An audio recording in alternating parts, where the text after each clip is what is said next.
Click on the link. Not having to tab on the bottom. I know what he gets attention to try to tab on the bottom. Zoom, reading on that. Then we can. I think as long as there's a public explanation. Just gotta explain it to them too. Yep. You need him? No. Good evening. Can we stand for the pledge of allegiance? Click on the link. Not having to tab on the bottom. I know what he gets attention to try to tab on the bottom. Zoom, reading on that. I think as long as there's a public explanation. Of the United States of America and to the republic That explains it. stands one nation Yeah. under God. You need him? With liberty. Good evening.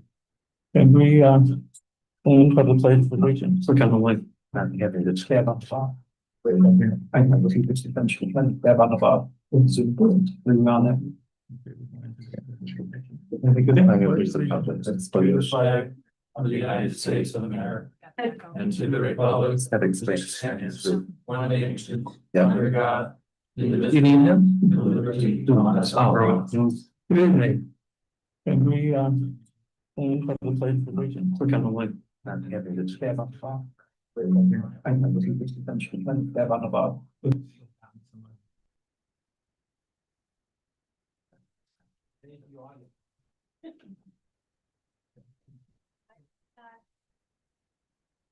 We have a lot of sophistication and fun.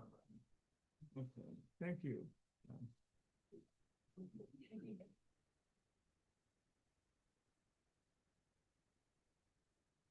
We'd like to call an executive session for about 5 minutes. For a matter of, We have to call the roll. oh, all right, thank you. Good to call the roll, please.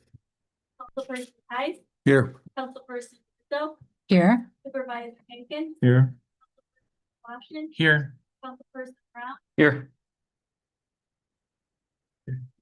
We'd like to call for an executive session for a matter leading to an appointment of a person for the zoning board. So we're going to be out of the room for a few minutes. We're sorry, but we're going to try to keep it short and be right back as soon as we can. Yeah. Thank you. gonna have a motion on that? What? Okay. Are you gonna motion? Yeah. I'd like the motion to have an executive session. I'll second. Did you call the roll, please?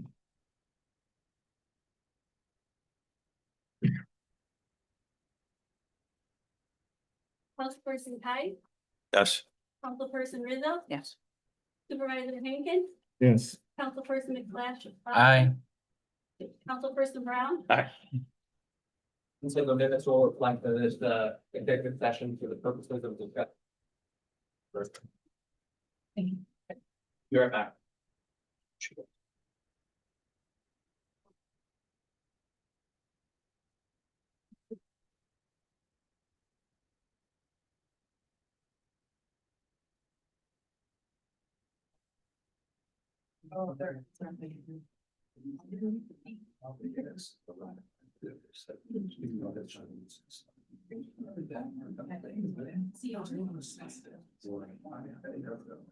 I just have to leave behind the sun. You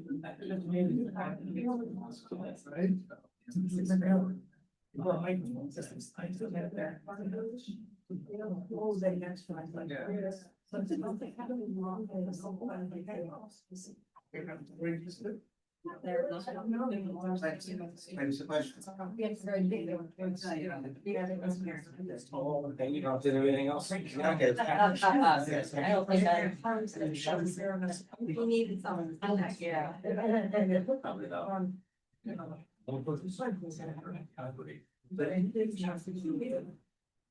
We want to sit with I know, right? I can't hear. I don't. Here. Oh, okay. Yeah. But.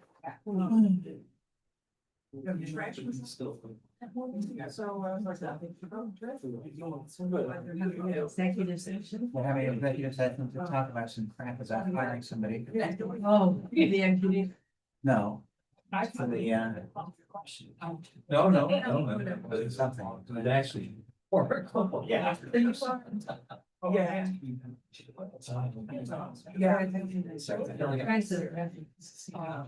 Oh.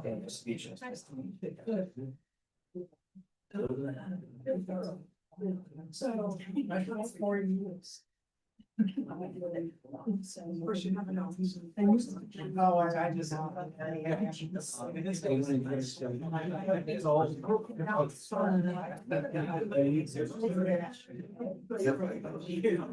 New York City.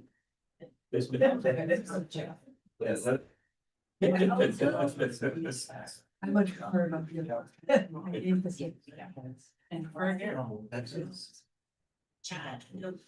and this is one of the next. My property. And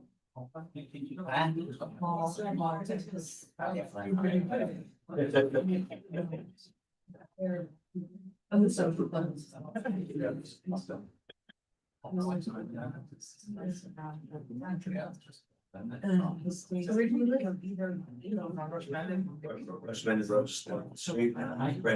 I've always heard.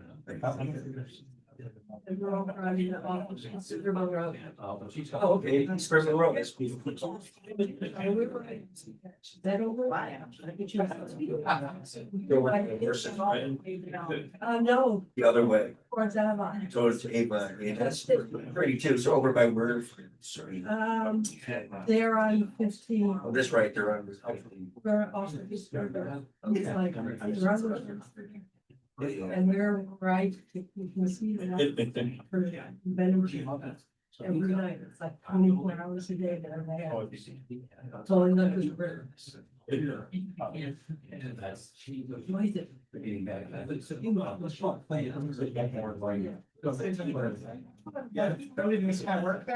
No,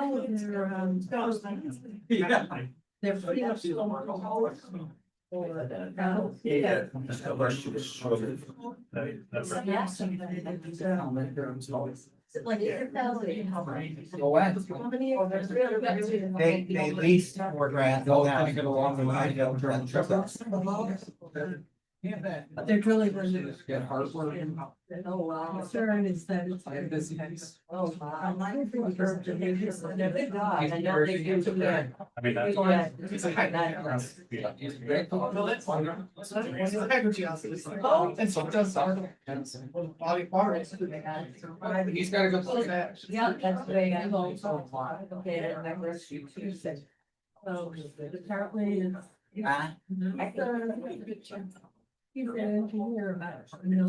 He gave me a hug the other day. Soil and. Soil. Ground condition. Yeah, what do you know about Carson? Research in cars.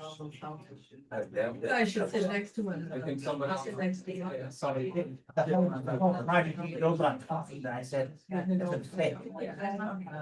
Well, it depends on where they're drilling, but the Onondaga actually has some pretty large karst benches. And it's not so much the caverns or the sink. Yeah. It's really the nature of it. Oh, yeah, I mean, That's the source of water for a lot of people. it is indeed, absolutely. That's what drives my research, actually. Okay, I mean, the farmers need a buffer, sinkholes and thin soil karst features. And like, unfortunately, karst is a wonderful thing, there's good, clean water in the Onondaga formation, but unfortunately, when you pollute it, it's easy, it'll spread all the time. yeah. So I work at a site in Leroy, probably familiar with the Lehigh Valley Railroad. Yeah. So that terminates in Caledonia, but it's still polluted after 50 years. But there's. It sounds good. I mean, we're on this break. Well, I mean, so why are they? Why do they just start in trim? I mean, it's a simple fund. Why do they use on They're crossing the river. Basically, the original plans was to build on all in Caledonia, after the last minute, this was crude fresh. Okay. That means the Genesee is between the two. Right. So to get the cables between the places, they've been doing horizontal drilling Oh, So they interesting. tabled. Oh, I see. And I'm looking forward to discussing that with the people here because I think they had a really serious problem. Well, based on the description of the. It sounded like we had a drilling issue. I think it's based on what, yeah, drilling, yes, but that's not the problem. It wasn't the drilling, it's where they and what they were doing. Yeah. Well, I'm sure we will hear from the driller tonight. Oh, yeah, well, here's something. I don't know. Is Tim Duffy the driller? Sorry. They're the biggest drilling firm in Rochester, right? They actually use that a lot. That's One of another the- thing. my clients use the. That's another thing. There's a lot of non-legal say, well, there's a kid. He owns a lot in land, Scottsville towards the left hand side of the trucks. And that's the.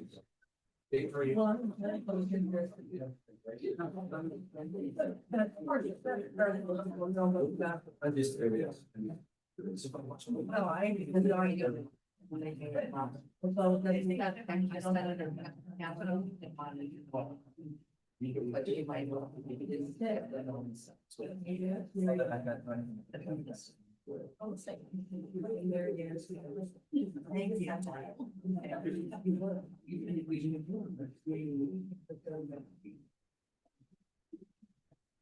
Yeah.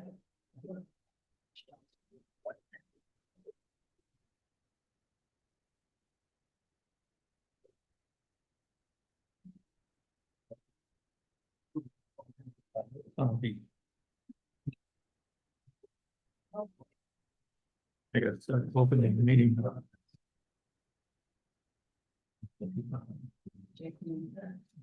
Make a motion. I'd like to. Make a motion to come back in out of executive. I like that, yes. I'd like to make a motion to come back after executive session. I'll second. Have a vote.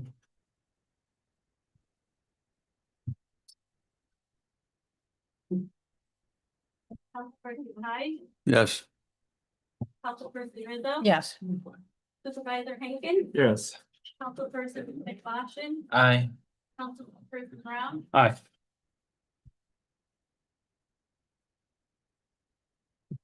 I'd like to make a motion to vote for. Proclamation. No, not right now. You can go right into that.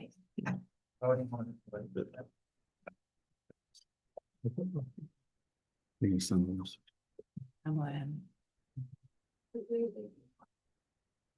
Just a quick Olympic medal update. I'd like to make a motion to appoint John Frew to the zoning board of appeals. Can I get a second? I'll second. Could you make the call, please? person, Yes. No. Supervisor Henkin, Yes. Councilperson McLaughlin, I haven't had enough time to digest the issues, so abstain. Councilperson Brown, Aye.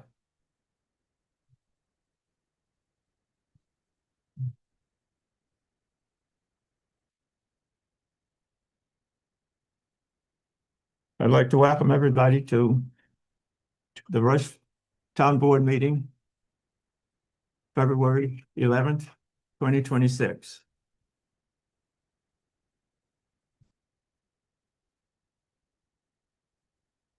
I'd like to do a proclamation. Town of Rush, New York, a proclamation in remembrance of Elvin F. Sweet, 1932 to 2025, for his dedicated service to the Rush community.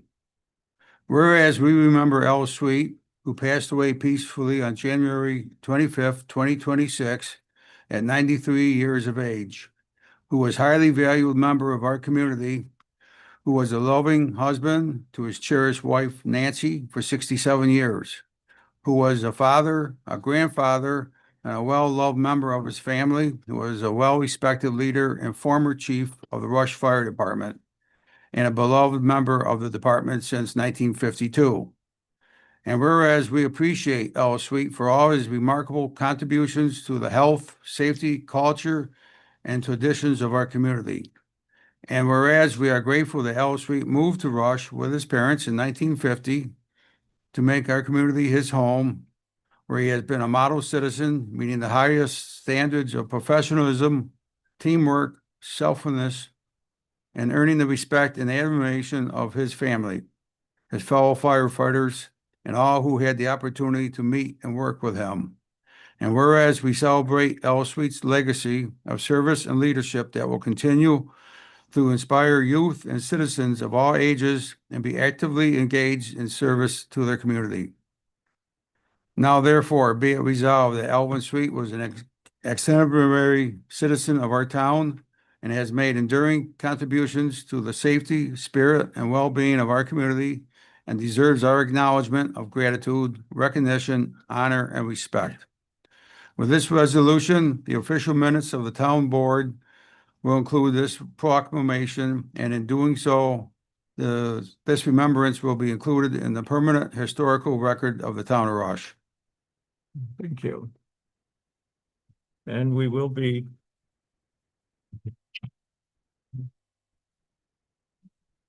presenting that to this Sweet family in the coming days. Thank you. Yes, you can. Now,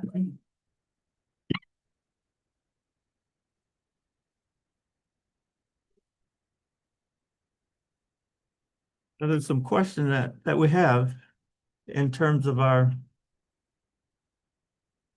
public comment, but we also have the representatives from Invenergy to present to the town this evening. I see there are a lot of people, and that might take away the time from getting the presentation. So I'd rather go ahead and have the presentation from Invenergy. Justin Solon, project manager, and Justin, I'll spell your name, BANCOUGHNETT, senior project manager. Be just a correction on that. Okay. Todd Albee. Okay. with Invenergy. I'll be speaking, so Justin Solon. Okay, so can you do that? And Justin Van Golen. Okay, Van Golen. A lot easier than most. Okay, Van Golen. Right, thank you for coming. Yeah.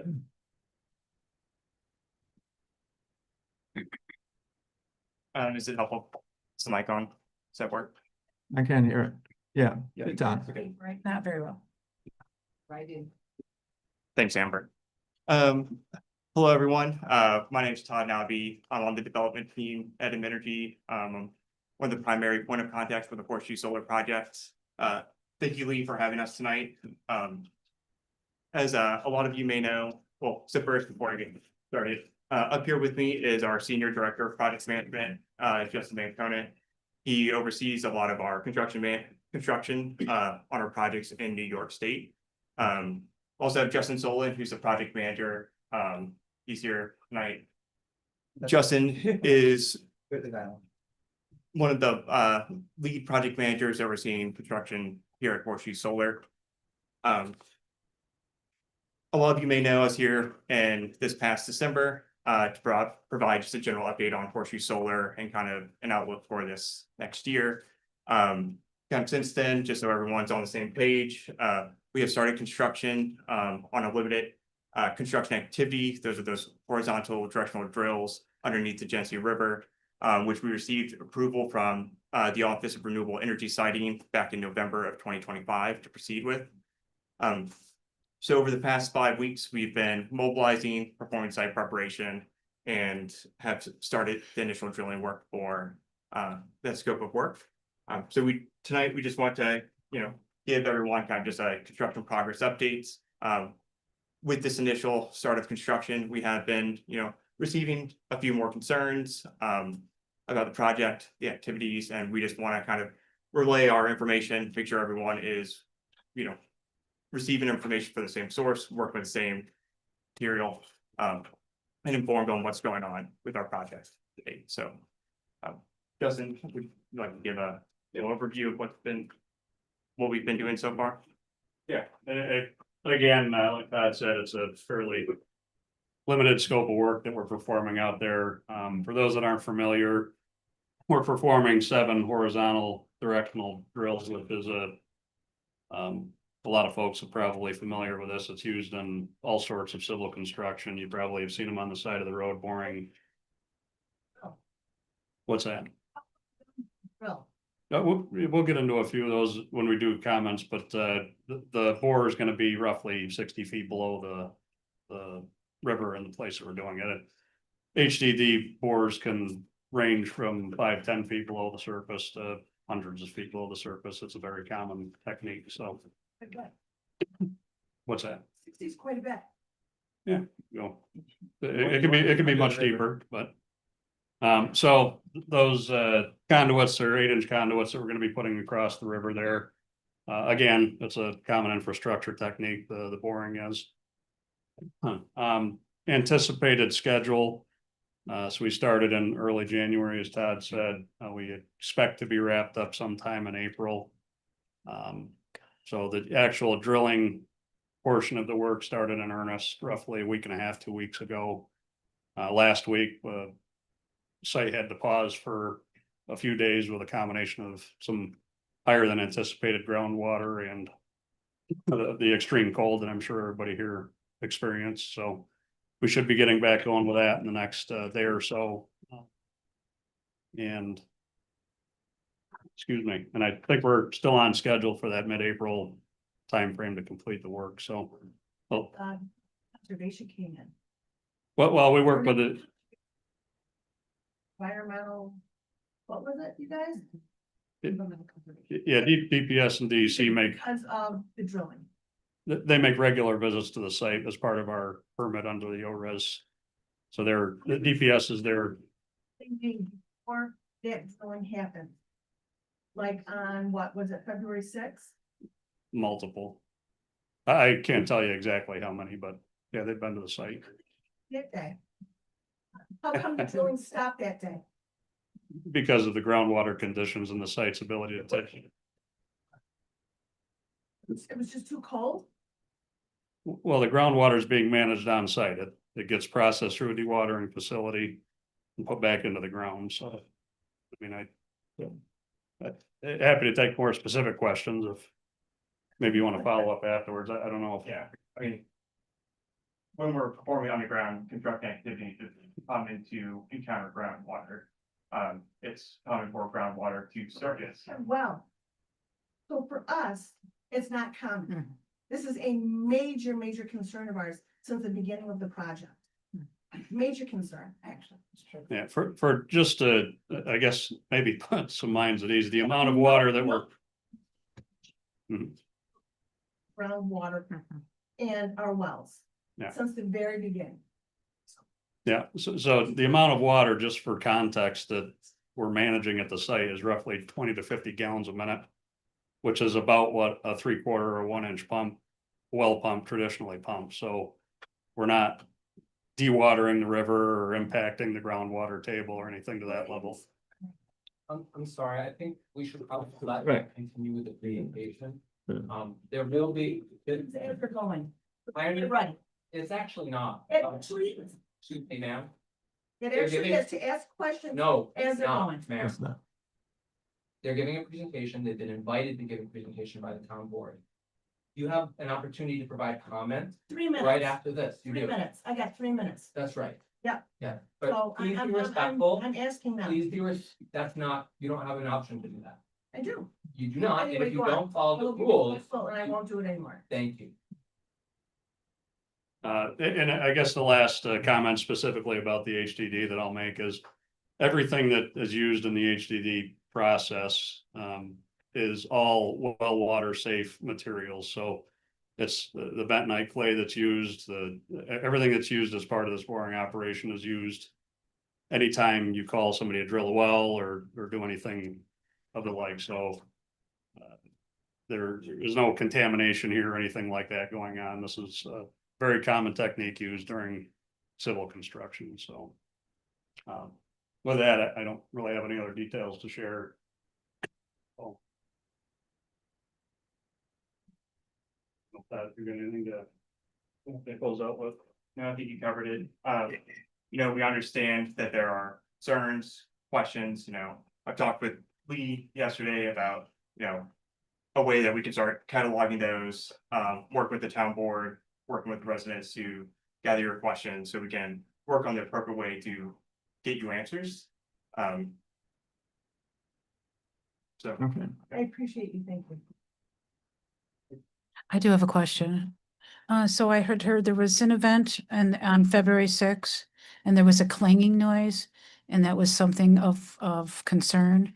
What did happen on February 6th that caused a clanging noise? I can't speak to whatever clanging, I mean, it's a construction site, so I'm assuming for sounds related to construction. So there Nothing wasn't, Are you saying Specifically, you don't know as the general construction manager? well, I don't know specifically what clanging noise we're talking about. I mean, they got equipment out of the field. The problem. Any noise? I believe the board is asking some questions. There will Right. be an opportunity for public comment, but not Q&A, the presenters, immediately after the presentation.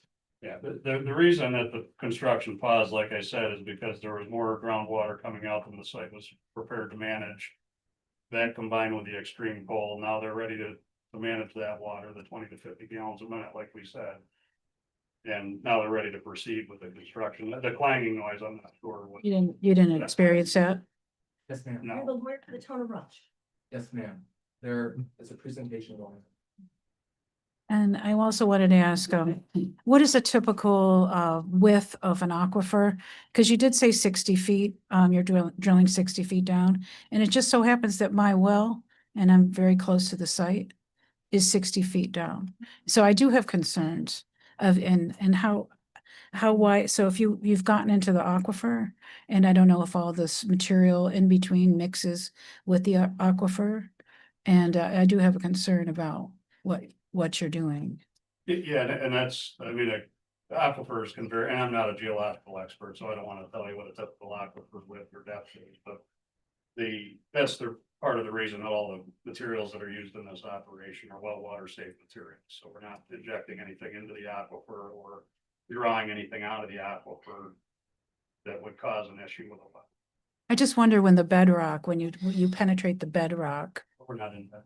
The bedrock's roughly 100 feet below. All right, well, how about, this help me to understand, so when you go through any of the earth. And you know, what comes into what will now be coming into the aquifer as a result of the drilling from entering into the layers of the earth? Well, you know, so I'm imagining, now maybe I'm wrong, I'm imagining something like this. Is that correct? And then you're staying horizontal till you get across the river. Yeah, And then you're going back up, right? So as you go down, I'm wondering, you're penetrating different layers of the earth. And I'm wondering what kind of a mix. It comforts me to hear you say that you're using nothing. Doesn't seem to be certain chemicals that would be. You have listed the chemicals that you were using to do this? The bentonite. Yeah, the bentonite is basically clay. Okay, They use that to, as they're advancing the borehead, the bentonite clay keeps the integrity of the hole open as the bore advances. So as you can imagine, as the thing advances, material just collapses behind it if it didn't. So that's the purpose of the clay being there, is to keep the hole open. so then you're penetrating, and then so you're opening up channels, and you're penetrating this 60 feet into the aquifer, which happens to be exactly my depth of my well. I measured it, and yeah, so I am very concerned. So I just wonder in that, nothing gets mixed and upset and back out again. I mean, is there I do wonder if there's some kind of contamination that could happen. I know you did test one well. I guess Can I? what do you mean by contamination? Curious. That's in the discretion of the board. The board is asking a question. There'll be an opportunity for comment. Robin, you did mention the karst. I would like you to say Yeah, something about that. Basically, they're not hitting the aquifer. They don't have to. That's the whole that was my whole issue is you don't have to touch the aquifer to cause any problems with water because you're running through a sponge. That's what the karst layer is. But we're not, well, just to answer a little bit on the karst is a bedrock formation, and we're not deep enough to be in the bedrock location of that. Bedrock formation. It's the formation that sits on top of the bedrock. And it's below the soil and the dirt and the debris. But it is higher than the bedrock and it isn't bedrock. Well, it's limestone that erodes. Right. And again, I'm not a But geologist. the karst, yeah, but the karst. We should hold this aside. Okay, all right, I'm sorry, but yeah.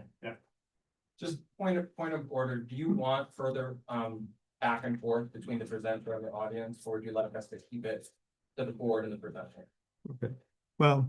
Well, I actually have finished, but I know if we can just maybe have 3 more questions, just to keep it short, because I know that the citizens are concerned. Please.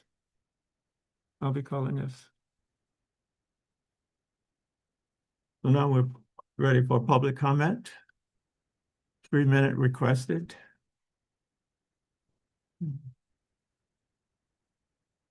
That's the end of the presentation? That's like the position. Really? That's all you have? Okay. So back in December, I did come before the board and was asking if we had a set of plans in the town.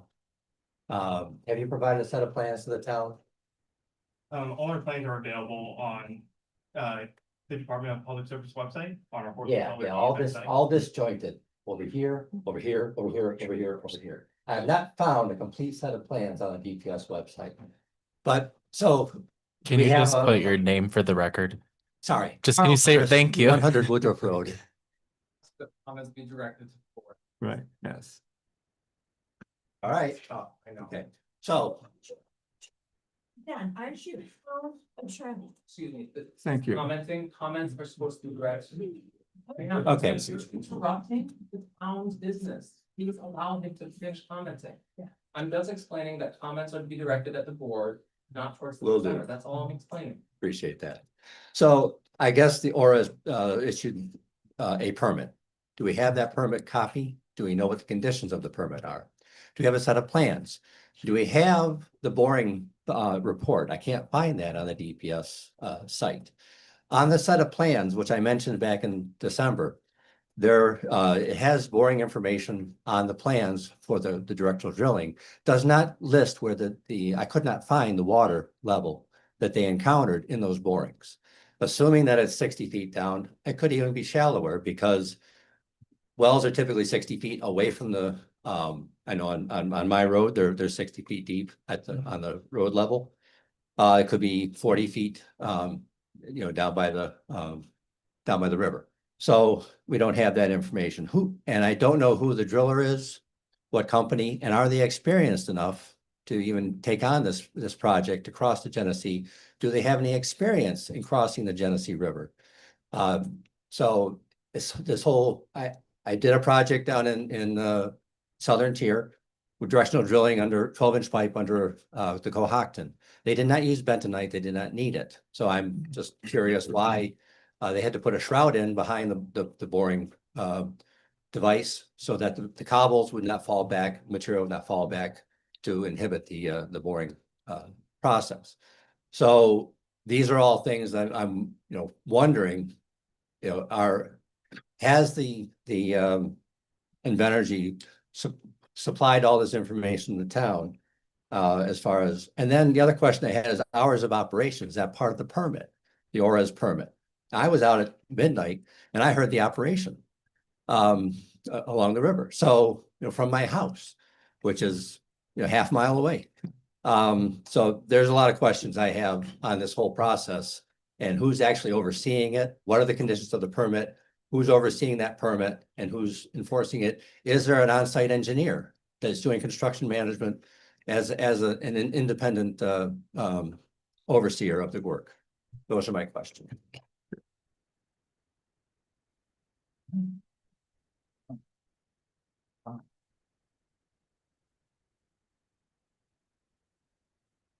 I'm John Morelli from 5 Points Road.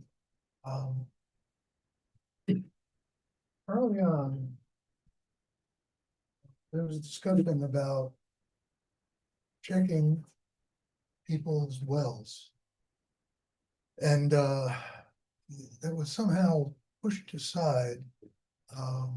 And I don't know if it was arbitrarily done, or I don't know if there was some reasoning behind it, but my concern now, as a professional engineer, and as an environmental engineer, licensed and registered in New York State, is that we do not pass up this opportunity again. There are a dozen or so wells around within 1,000 feet of the borderline of this property that were identified as those that should be sampled.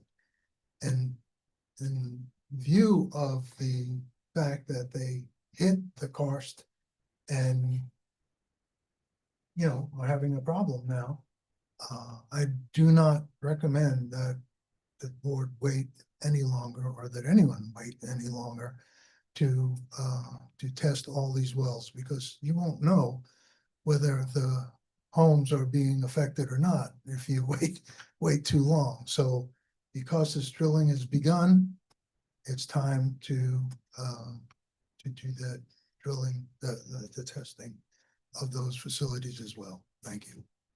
Thank you. Thank you.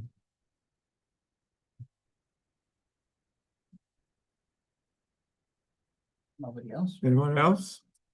Ed? I'm gonna just move this a little bit into the video frame so that you're more visible for those on YouTube that are watching.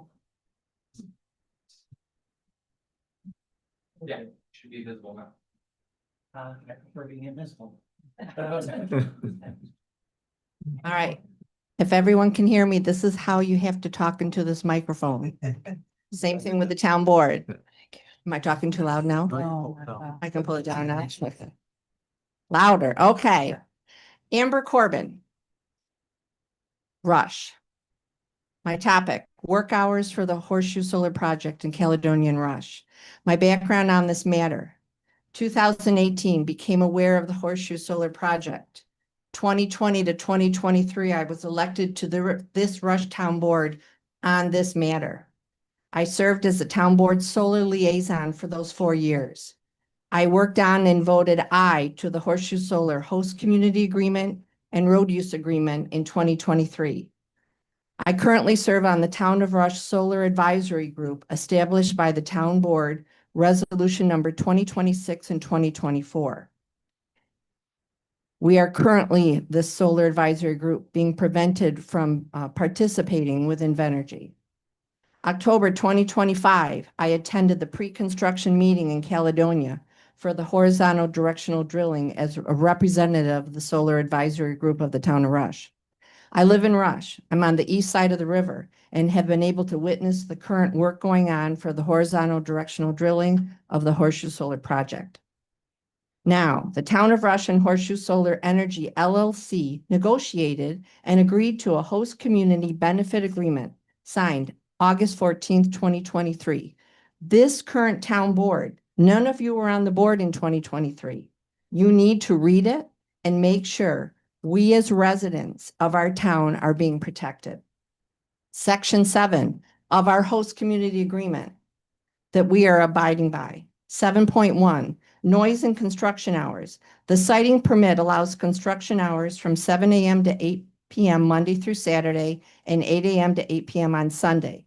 The company agrees to endeavor, although is not required to limit pile driving in the town to the hours between 8 a.m. to 6 p.m. Monday through Saturday and to the hours between 9 and 4 on Sunday, collectively the voluntary limited hours. In the event construction is necessary outside the voluntary limited hours, the company agrees to provide advance notice to the town. Notice I said the limited hours refers to pile driving, not the horizontal directional drilling. November 2025, received in my mail from the United States Postal Service, a letter from Invenergy. It was titled Horseshoe Solar Energy Construction Notice, November 2025. The construction schedule was in there. It's the exact same construction schedule that our town agreed to in 2023 with a host community agreement. Horizontal directional drilling access roads began that I can see from my house in Rush and Angola Road in early January 2026, and I believe that's what Todd and Justin referred to. February 2nd, 2026, neighbors and I start noticing bright industrial lights across the river, lights staying on all night long, low vibrating sound can be heard, and some neighbors even smell diesel fuel. Over the next few days, industrial lights on the other side of the river continue to stay on all night long, as well as low vibration sounds. I follow the November 2025 construction notice process to, register a complaint. Yes, Justin, it's me. Justin Solon, Invenergy project manager, replied to my email. Thank you very much. He was very cordial. He was very timely. And he said in his email, quote, "We were granted permission to work outside of the permitted hours on January 6, 2026 by the Department of Public Service." He also forwarded me an email between Invenergy and the Department of Public Service that supports that. My issue, town board, and us as residents in Rush, no notice was given to the residents of Rush that hours of operation would change. The town of Rush has an executed host community benefit agreement that states those hours of operation. Attorney Ben Wisniewski, which Mr. Zoglin, I'm sure, is well aware of, was the attorney for the town of Rush on our host community agreement. I'm asking this town board to ask Attorney Wisniewski the question as to the legality of work hours being changed with the town not being involved. Being good neighbors is a two-way street, and I feel the town of Rush over these years has been a good neighbor with Invenergy, and we are expecting the same in return. The town has $15,686.80 in the town account that Attorney Wisniewski negotiated with Invenergy to have sent to the town of Rush, which the town of Rush received. Use it for what it was to be used for, town board, only for matters with Horseshoe Solar, and get the answers for the residents of our town. Thank you. Thank you.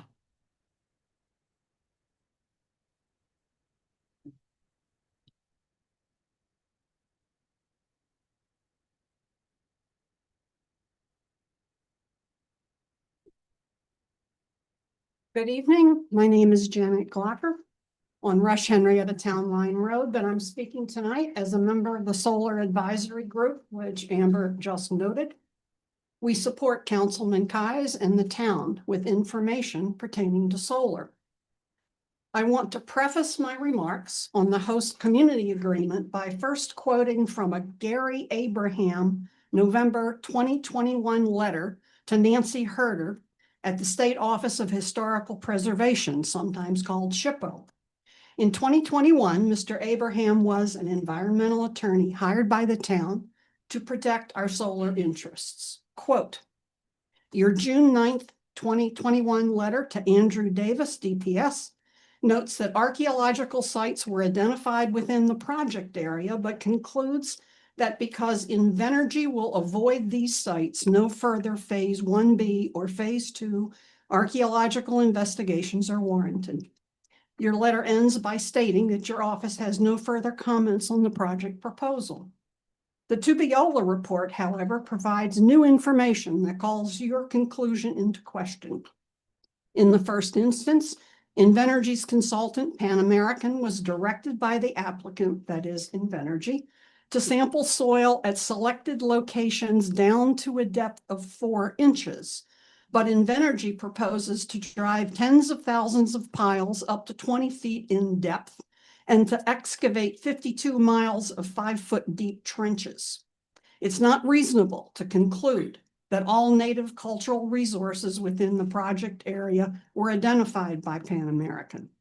The restricted scope of the Phase 1B study conducted by Pan American means that it is not known how development of the Horseshoe site might affect cultural resources, including sacred sites such as human burials. At the same time, there's a high probability that during development of the site cultural resources will be encountered.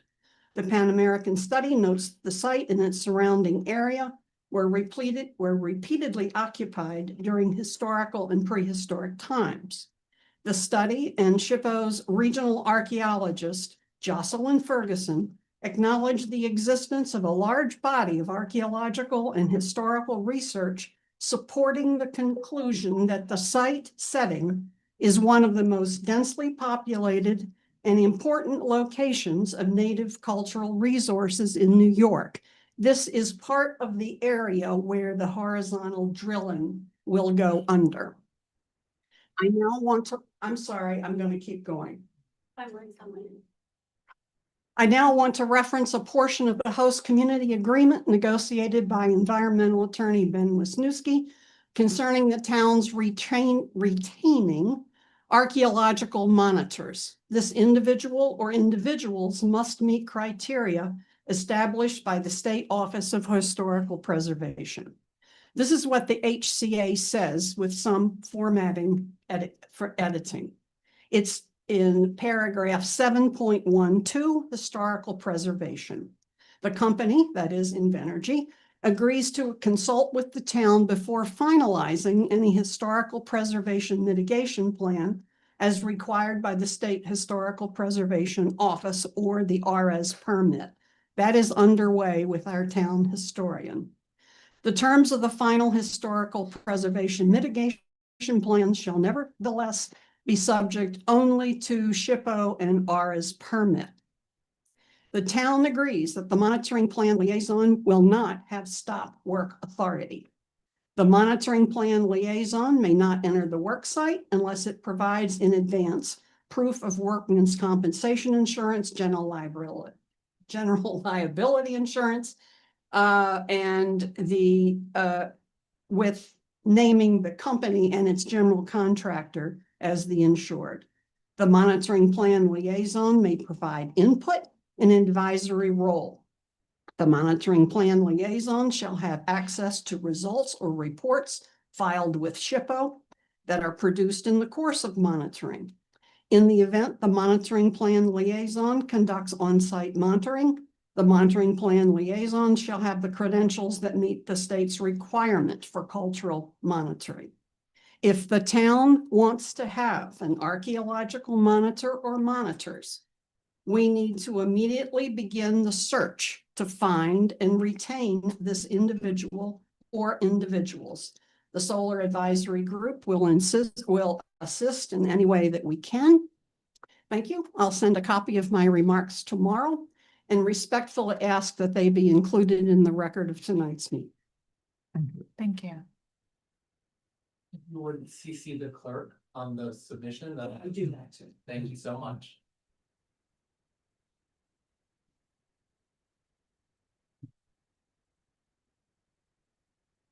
Good evening, June Morelli, 5 Points Road, Town of Rocky. I'd like to thank the people, can't hear? I'd like to thank the people who spoke before me, very well-informed people, and I would hope that their comments go a long way. Like Amber Corbin, I too was on the town board when we negotiated the host community agreement and the road use agreement. And I know that I have mentioned this before, but I really, really, really hope that you people have got a copy of this because this is not on the town website. The finalized and signed agreement is not on the town website. You need to get it. I hope you have a copy somewhere. You need to read it because in addition to some of the comments that were mentioned here, regarding the hours and all that. I would like to point out to you under the road use agreement that in case there's any confusion, part of the road use agreement is the fact that the town is receiving escrow funds.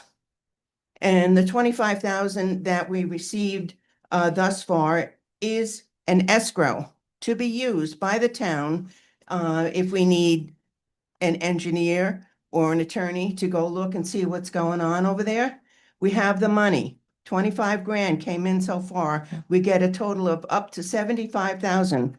It's right here in paragraph. You need to read it, okay? So you'll understand what you can do with that. We have the 25,000, it has to be segregated. I hope it's segregated in the town funds. It's not money to the town for anything. It's to be used specifically for us to hire people to represent our side and make sure that everything's being handled according to the agreement. As Amber mentioned, on the funds that we have, we were awarded $42,729 as part of our host community agreement. We, after looking into how much funds are left, we did spend some money to pay for an attorney because we were in a lawsuit at the time, and part of our host community agreement was that we would not pursue that. But even after paying the money for the lawsuit, which was not permitted to be paid for out of intervenor funds, you can subtract that, the town paid for that. We have $15,686.80. I don't care what anybody says, this money is here in the town, that you got 25 grand. We have the money to hire people to represent the town and look after things, make sure things are happening. Also, under the road use agreement, and this is timely because stuff is going on there. They're building roads, temporary roads to support the horizontal drilling going on right now. Now, and I would like somebody, legal opinion, reading this, but in here it talks about work that should be done and kind of like an inspection, pre-construction inspection of the roads. And there should be a report that was provided to the town. That'd be your baseline. How are you gonna know if the road was damaged if you don't have a good report as the condition of the road before all of this started? They're supposed to provide that to the town. I believe we were supposed to get that. Do we have it? Anybody know? I don't know. I've been working with the building inspector who has been watching out as to what's going on. Yeah, but do we have an agreement? Do we have the report of the condition of the road? This is what the road use agreement is, because we have. We I do think have that agreed report, and and it has been pre-done. They're working with the highway department. He's keeping an eye on what's going on over there with the roads. Well, I'm glad to hear that. Yes, I'm that is glad to hear happening, and we are watching, and we will continue to watch. Okay, because it's, no one mentions all these things, and I'm reading this stuff and getting alarmed, and I sure as heck don't think any of you have read this. I'd like to ask you to make sure that I get that, so that I know for sure what I'm looking at. Wouldn't you have it? Well, There's a binder, to my knowledge. I was told I that do in the have binders. supervisor's office, there's a binder. I with do, all- I do have binders. Okay, Okay, but because you were on the board when that happened. Yeah. And you understand it all. Yep. I would like your support. I want to, it's why I'm Well, here tonight. well, So but we. that's worked why I hard to asked get you this. for what you have, so that I could get your support, because I need it. As a board, we need it. Okay, Okay. and I would And like, we will and I certainly know work you're with you. concerned about spending money, but want to assure you, we have the money to spend if we need to bring in our own engineer to oversee what's going on. This is alarming. I don't know. You talk about, Well, you've gone long before, long past your time. that's all right. Okay, we don't have a whole I night didn't spend to figure out. as much time as other We- people, and I won't be silenced. Well, you have spent a lot of time. Other people want to talk. The board is Water coming out. The board is gonna enforce the 3-minute rule. But they haven't. Well, it's And not a I'm gonna 3-minute say rule. what I have to say. I'm just saying, Yeah. higher than anticipated groundwater. I don't know what that means, but the thought to me, if an aquifer was pierced, that's pretty alarming. It is. I wanna be very respectful of you, but there is a rule in place. It's a and request. It's a request, It's not a rule. request. Placed arbitrarily. It's a request. It's- But you know, we have it's- gone 30 minutes on all of this. Okay, We thank you. don't, and I know, and we are certainly working with you. And we Okay. are not saving money I just, that came for the use I just in want this you to project. feel And we need your not support. pressured to spending the money when we've got the money to make sure the town is being covered. That's all. But I agree with you. Okay, thank you. That's it. I also agree with you. Cause I don't want It would be on, this is off my head, top of my head and reading, you know. well, if you do have anything in writing, I do wanna make sure that we have a copy so that your voice is heard. Well, I'll try and scan in another copy of the road use agreement, host community agreement, if in case they can't find it, so that you can have a copy and take a look at it. Somebody needs to know. Thank you so much, We have it. Jean. Thank you.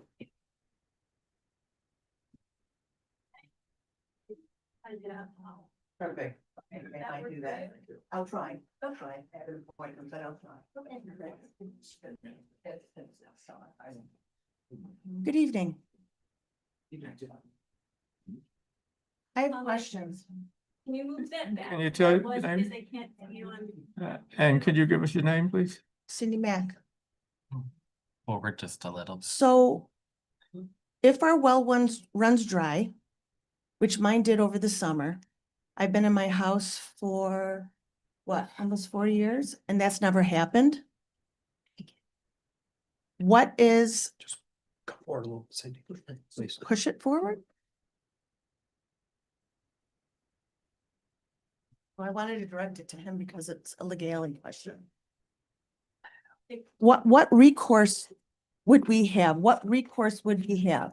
If our wells are contaminated, if our wells run dry, what recourse do we have? I am concerned about everything else that people have said in here. Of course I am. But I came here when we first proposed this years ago, and I'm not against solar energy, but I was concerned about my well. And I proposed that could we put in public water so that I wouldn't have to worry about my well? And they did that, the town, you know, they asked people what they thought and how much it would cost. My concern at the time was, if we're getting so much money from the company, why can't they help pay for our public water so that we wouldn't have to be worried about our wells? What is going to happen? I want to go on record right now that I have great concerns about my well. I have great concerns about my well being contaminated. I have great concerns about my well drying up. The fact that I'm saying this right now puts you all, that you are aware that there might be a problem. So you can't say, oh, we didn't know. And this has been going on years ago when we first spoke about it. What are my rights? What is going to happen if my well runs dry? I no longer have water, which happened this summer. And I can't say that it's because of the drilling that was done or anything. Who knows? It was a dry summer. We don't know. But it went dry for the first time ever in all the years I've owned my home. And if my water is contaminated, what rights do I have? What are you going to do for the town of Rush lawyer? What are you going to do for us? So I don't have a comment. I have a question. I have concerns. What are my rights? This is not a question and answer session. Really? But it's not, it's a comment. We'll accept your comment. Really? I represent What- the what- town what- board in town. I don't represent you individually. I can't give you legal advice. I don't expect legal advice.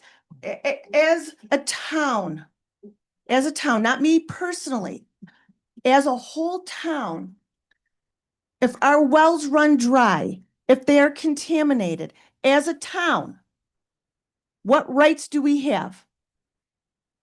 Town lawyer? Well, your individual rights are different from the rights of the town. Town can participate in the, processes for land use and zoning approvals that are before them. ORES has a slightly different process because it's for large scale renewable energy projects. So the town's role is limited. That's why people participate in the ORES project. So you're gonna have to talk to your own attorney to figure out what your. So resources the and gravel pit your- down the road on Honeyway, on Honey Falls #6 Road down the road, that they're drilling and they're caused lots of wells to go dry. And people didn't even have to file a lawsuit. They were just like, oopsie.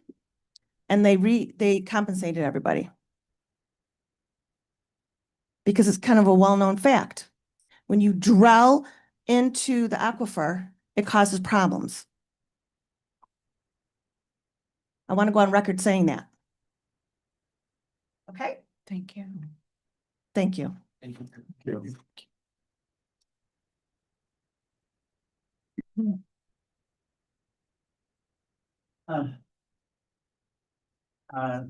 Robin Rapport, Meadowood.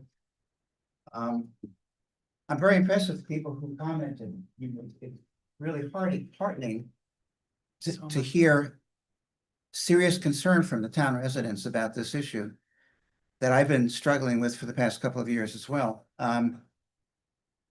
Did I say who I was? Yes. Okay. Old age, what can I say? There are basically two issues that are being raised here, and I think we need to pursue them further subsequent to this meeting. One is, what should be done as an ancillary meta-level action? The town needs legal support, as has been pointed out by Amber and Janet, in terms of what is the town's liability and responsibility? What is Invenergy's liability and responsibility? That needs to be defined in legal terms that will be followed. There needs to be an inspector from the town that has right to access the site to find out if there are problems or just to make sure things are going fine. That's 2. 3, we need legal support. Oh, okay. The DPS requires Invenergy to file reports every 2 weeks that say, this is what we've done, and then what we're going to do in the next 2 weeks. Every 2 weeks, that report gets filed with DPS. At least it should be. But there's another question here about a 2-hour response from an unanticipated fault.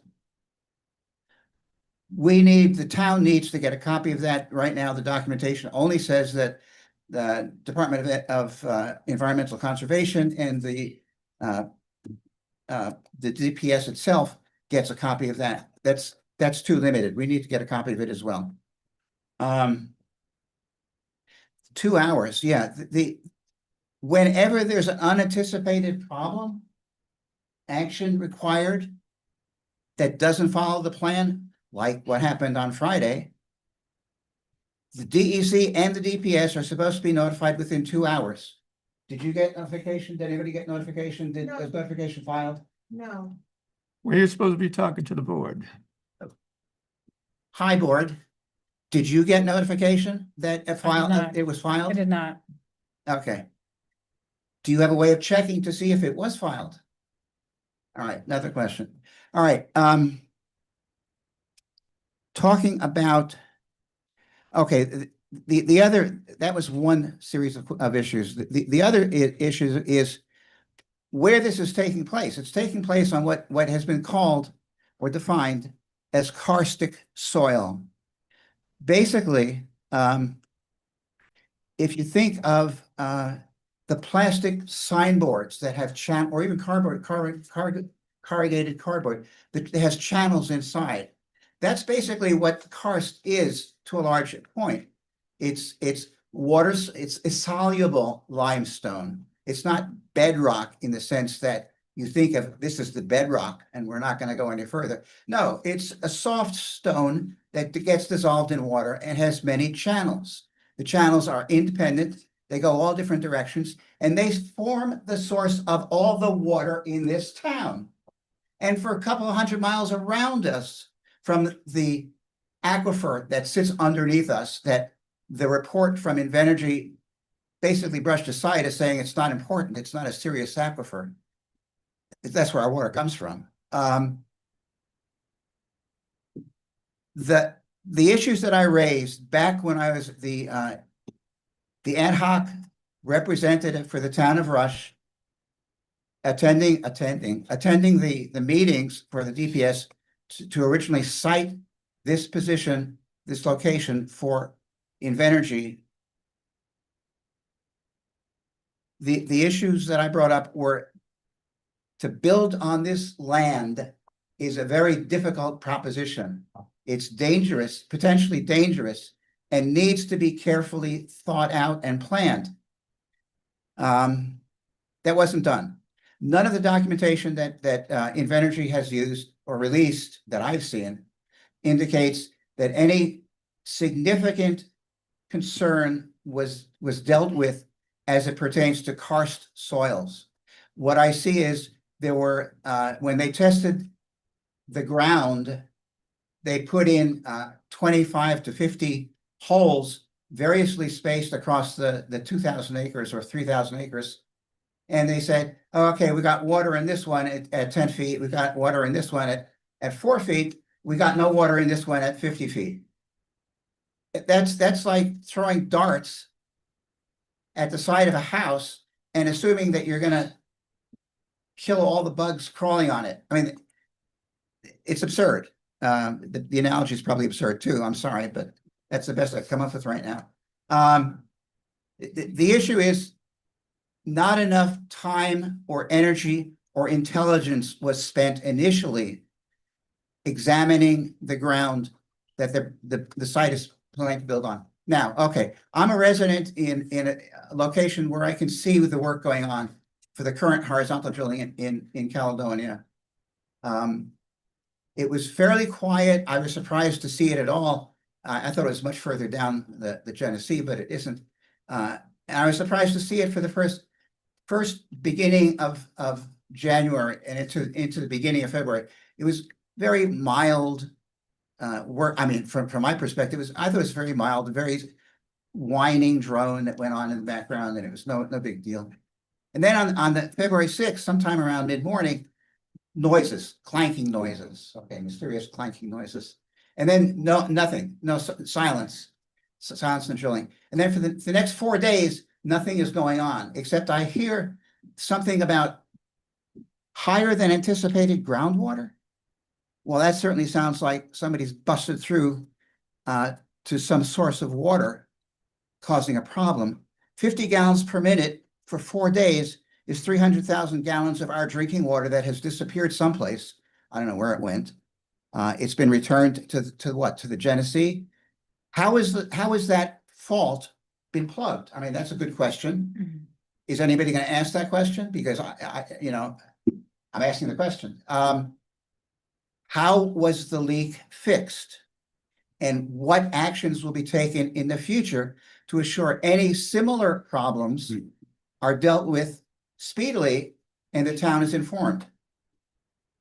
Okay, that's it. If I could get a real answer from Justin or anybody about what really happened on February 6th, I'd appreciate that, but I don't know if that's going to happen. You're not allowed to ask questions. Thank you. Thank you for your time. Okay.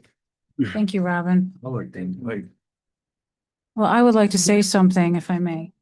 And I would like to talk to the board right now and to the supervisor. We've had so many intelligent comments tonight so far. And they've described a situation and they're asking us for help. And what can we do? And it sounded like there's an escrow of $25,000 and then there's $15,686. I don't know if that's separate from the $25,000. It is. And I was on the other side of that podium and I was asking another board, please, that money was allocated for help in this situation. It was allocated for an attorney, or maybe it was allocated for a scientific monitoring, whatever we needed. And then it went into the general fund. So I'm asking this board to get with the solar group and any other stakeholders and to come up with recommendations this week and forget about the bureaucracy of how any government body can be. And let's come up with a plan this week and take this money and let's get some legal support and let's get some scientific monitoring of the site and let's get the documentation, a 2-week report. So why don't, can the board, and then when we sit down with them, the next time we meet, we have a resolution to allocate this money that was given for this instance. And it probably has been, transfer of funds somewhere else, but that's what it was for. Let's use, and I know we're limited on our budget, we need to use this money that we had for this. No, that's an. Let's do it. should be there. So I'm asking the, It's not part of the town's budget. that That money money was, has been put there in escrow for. okay, the so there use might be some escrow, the but town needs. the former town supervisor told me that some of the money was transferred into the general fund.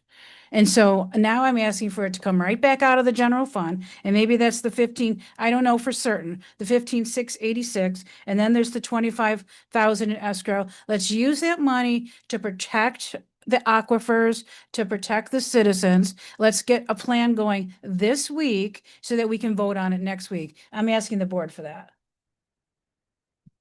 Does that sound like a good idea? Okay, with the budget, go through the budget from last year, it's gonna take a little, it's not. Have to have somebody dedicated to go look at it.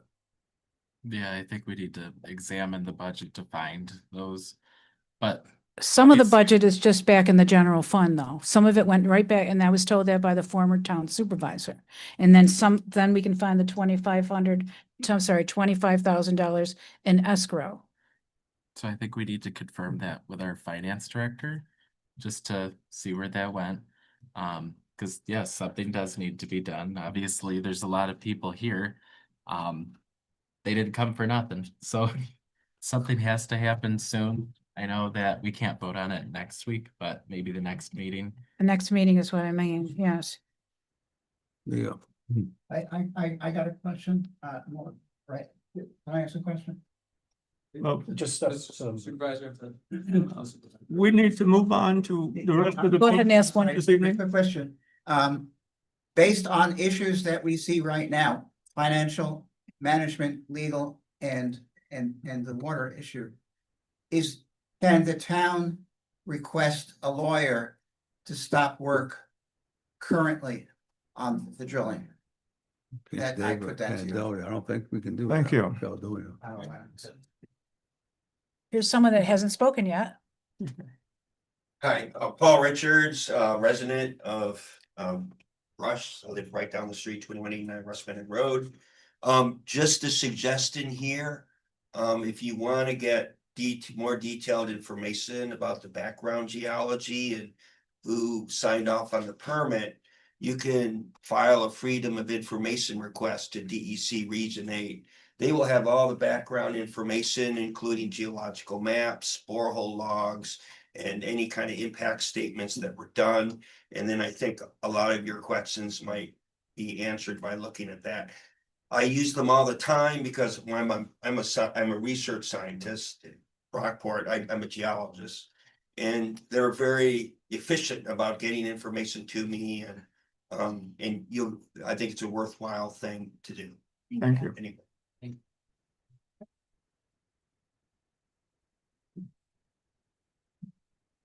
I'd like to invite Energy to come back up and address the people here. Some of the questions maybe you got.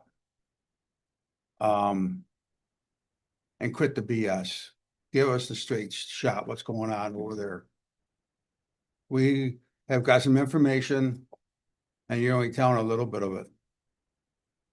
All right, so one of the things that we do in this world is we have communications and to be upfront. Nobody in this room wants you to fail. We can't afford to have you fail. Whether we want you here or not is different. But we can't afford to have you fail over there because we got all these people with the wells, all the roads, the whole 9 yards. We can work for you, you work with us. This thing went down on Friday. I spent most of my day yesterday tracking down what the hell happened over there. and you come up with some little dog and pony show. So would you like to come up here and explain to people what happened Come on back up. and what's going on?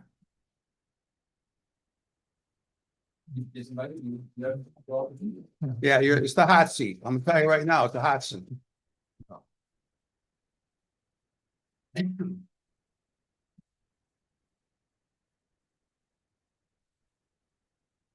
So we understand there's a lot of concerns. We're happy to work with you, work with the town to fight these concerns, work on getting you appropriate answers to them. It's not a dog and pony show. We, what, has been occurring on the job site is typical construction activities. It's not atypical to this type of work. We work closely with the Department of Public Service and Department of Environmental Conservation, throughout this whole process. And, we're here tonight providing, progress report, keeping you informed on, what it is, helping to, address, alleviate some concerns and just, reassure you that this is a, typical routine, construction activity. Well, I'll be honest with you, it comes across as being behind the doors and shady. Because I don't feel that you're really you're painting a great picture. Right? When that wellhead broke, you broke into the water level over there. And we don't find out about it till several days after by accident, we find out. People started questioning things, what's going on over there? And the old adage, it's not what you know, it's who you know. So it doesn't take too long to start finding out what goes on. So I'm asking if you guys wanna, you broke your wellhead over there, didn't you? You didn't get under the river. There's no, just to be clear, I mean, I don't know what the dog and pony or whatever, I mean, there's no wellhead that's on the end of the shaft that goes into the hole. There's no broken wellhead or broken anything. A bit. There's a directional borehead that goes through the bit. Mhm. Is intact, it did not break. Didn't break? There's no equipment that broke on site. The Wasn't groundwater the equipment construction, that was the issue? The equipment is fine, that was the issue. well, I'm just trying to address the comment here. I mean, groundwater management for any type of below grade construction is very difficult. I mean, I've been doing heavy civil work for 20+ years, and I'm sure other folks in here may have similar experience. I think there was more groundwater than they anticipated, which is certainly an issue, especially when it's 30 below outside. 20 to 50 gallons a minute is not an excessive amount of. Well, I think we explained how much water was being dealt with on site. 20 to 50 gallons a minute is roughly 300,000 gallons. Well, just to put that in perspective, when Guys, please let him get his. I mean, The board is asking questions. We're trying to keep the audience. Participation, just the comments during dedicated comment.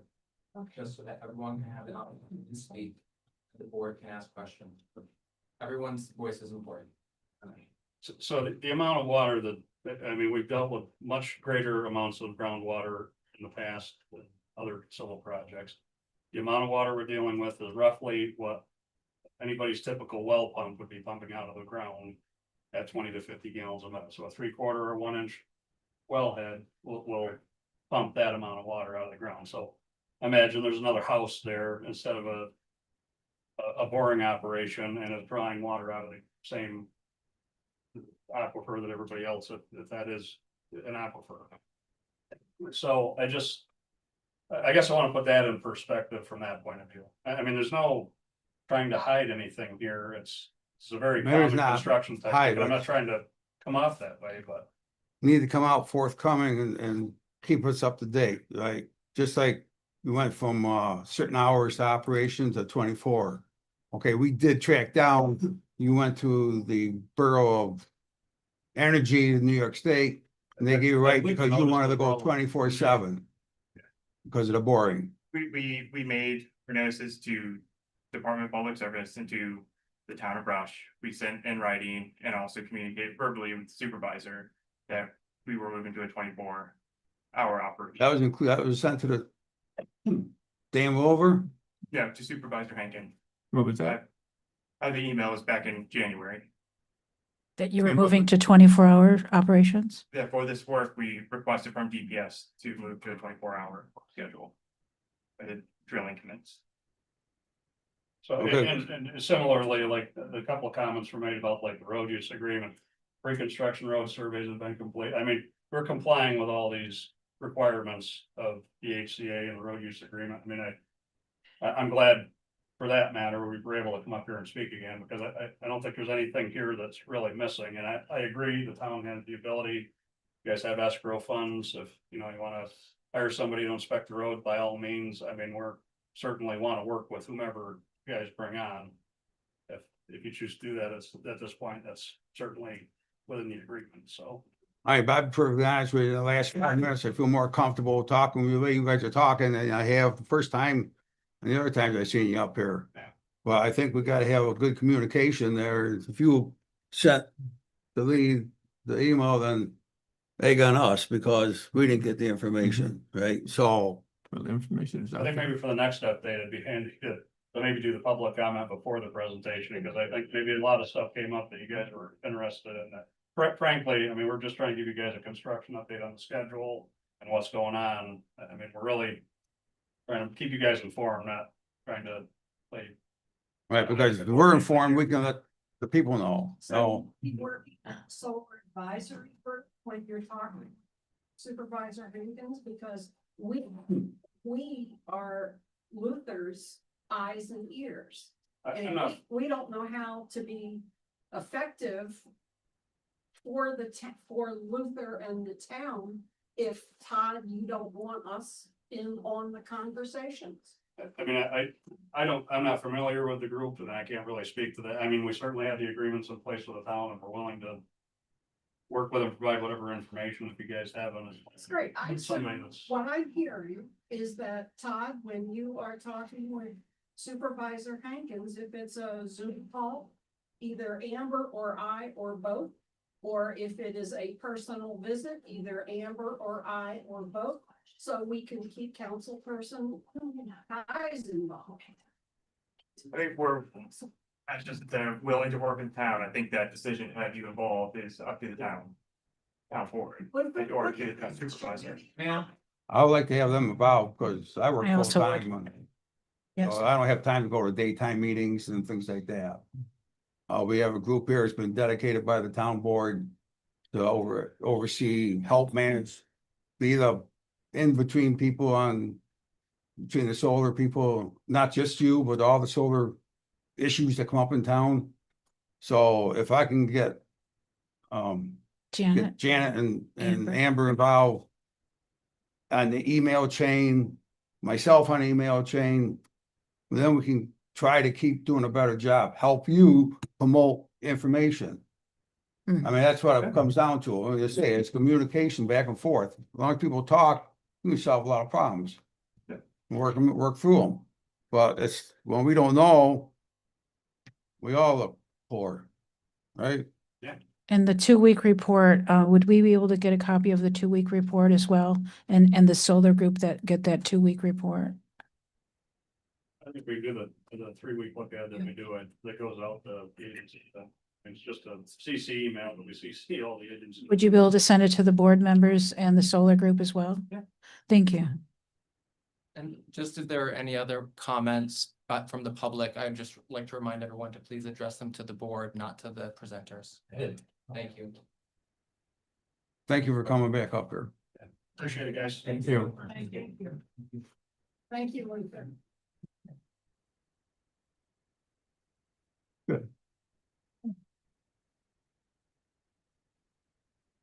So Okay. getting back to We'll my move on. request, I just want to say that I did put this request out that we take some movement looking into the money and then coming up with something for the next board meeting so that we can respond to the citizens and give them what they've asked.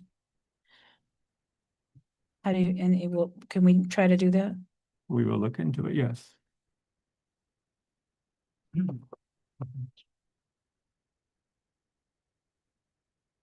Okay, approval of the minutes, Wednesday, January 28th, 2026.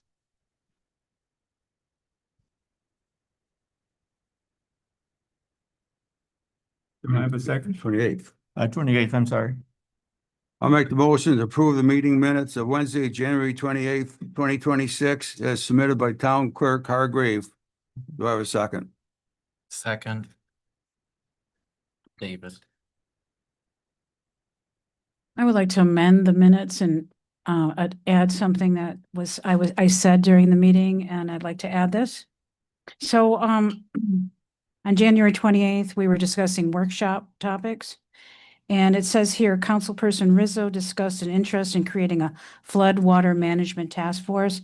But what I'd like to add as part of the minutes is that I emphasized that it was crucial that we work now on a short-term plan for flood mitigation before the next board meeting. And I wanted that included because I wanted to emphasize it.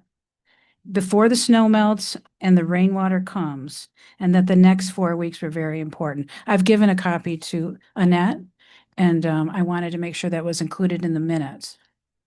Because that's what I said, and it was very important. Thank you. Person Ties, Right. so, Yes, with that addition. Yes. Councilperson McGlashan, With the changes by Councilwoman Rizzo, aye. Brown, Abstain.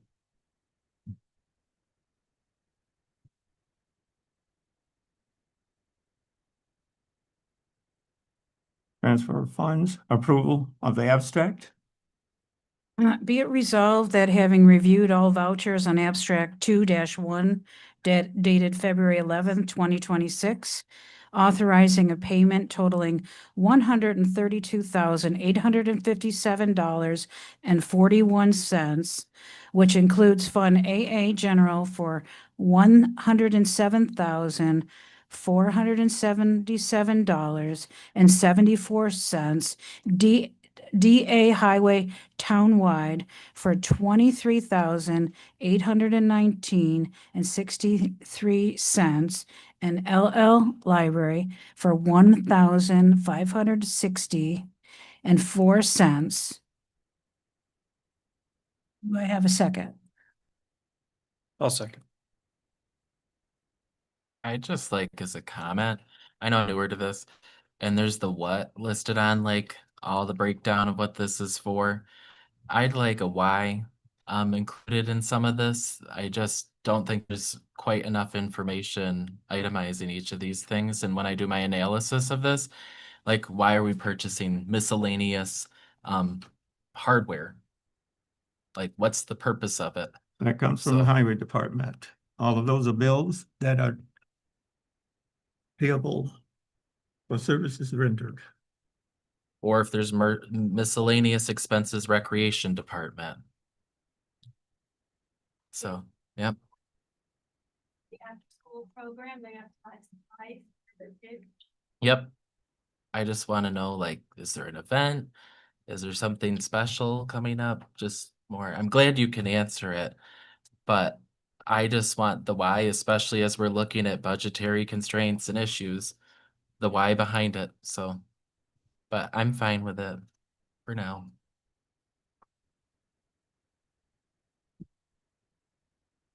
Ties, Aye. sorry, Rizzo, Yes. Supervisor Hankins, Yes. Person McGlashan, I Councilperson Brown, Aye. And I just wanted to say that one of the big expenditures this month was the Eastern Shore Insurance Agency, and we paid 77,000 plus for the premium for insurance for the year. And that was one of the big expenditures.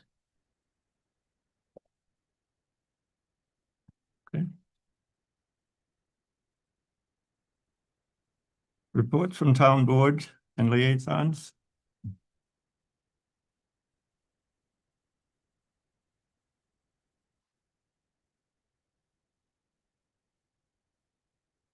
Start with me? Yeah. All right, nothing to report. I guess I'll just reiterate the stuff that I said from the planning board at last meeting. We have a new house that was approved conditionally. There's some other projects coming up, so if you're interested in attending planning board meetings and seeing what's going on, it's open to the public, so please come to those things. Just so that you have more eyes on it, we can get more feedback. Give a couple shout outs just to staff. For our deputy town clerk, Annette, thanks for stepping in. I know, our clerk is out right now and you're doing a really great job filling in and I appreciate you. And also, our recreation director, I think she's doing a really great job looking into some money and grants for our town. So I applaud her as well. So that's all for me. There's no conservation board this week. I guess that was canceled for the month. And then, we've been working with the, solar group the last couple of days, tracking down unbelievable information as far as the regulatory people who have overseen this project or who doesn't oversee the project. The things that have gone on. And we did get hold of Amber, help me out here. Our Congress, not our Congress, our Assembly and our oh, I'm drawing a blank here. With Rick Mill for the Monroe County Ledge, with Pam Helming, who is the senator, and with Andrea Bailey, who sits on the Assembly Environmental Conservation Committee. Got emails from them today. They're very concerned about all this. They are talking to New Energy. Think you should come to the podium. Janet, yeah, if you got more, just go. Done. We just make sure. So what she said was that they worked with Rick Milne and Andrea Bailey and Pam Helming. And They're gonna be keeping an eye on it. You come and tell you. here she comes. Come on. Thank you. Yes, we have reached out to Rick Milne, who was here in town in December and asked to be kept informed. Andrea Bailey was here, couple months, in 2025, was here interested. And, Senator Helming, we've reached out with her. Both Bailey and Helming say they are talking to Invenergy. And they will be calling the DEC. So our elected officials are very interested in this project. During the state hearing for the Environmental Conservation Board, Bailey mentioned this project. So I'm grateful to our elected representatives.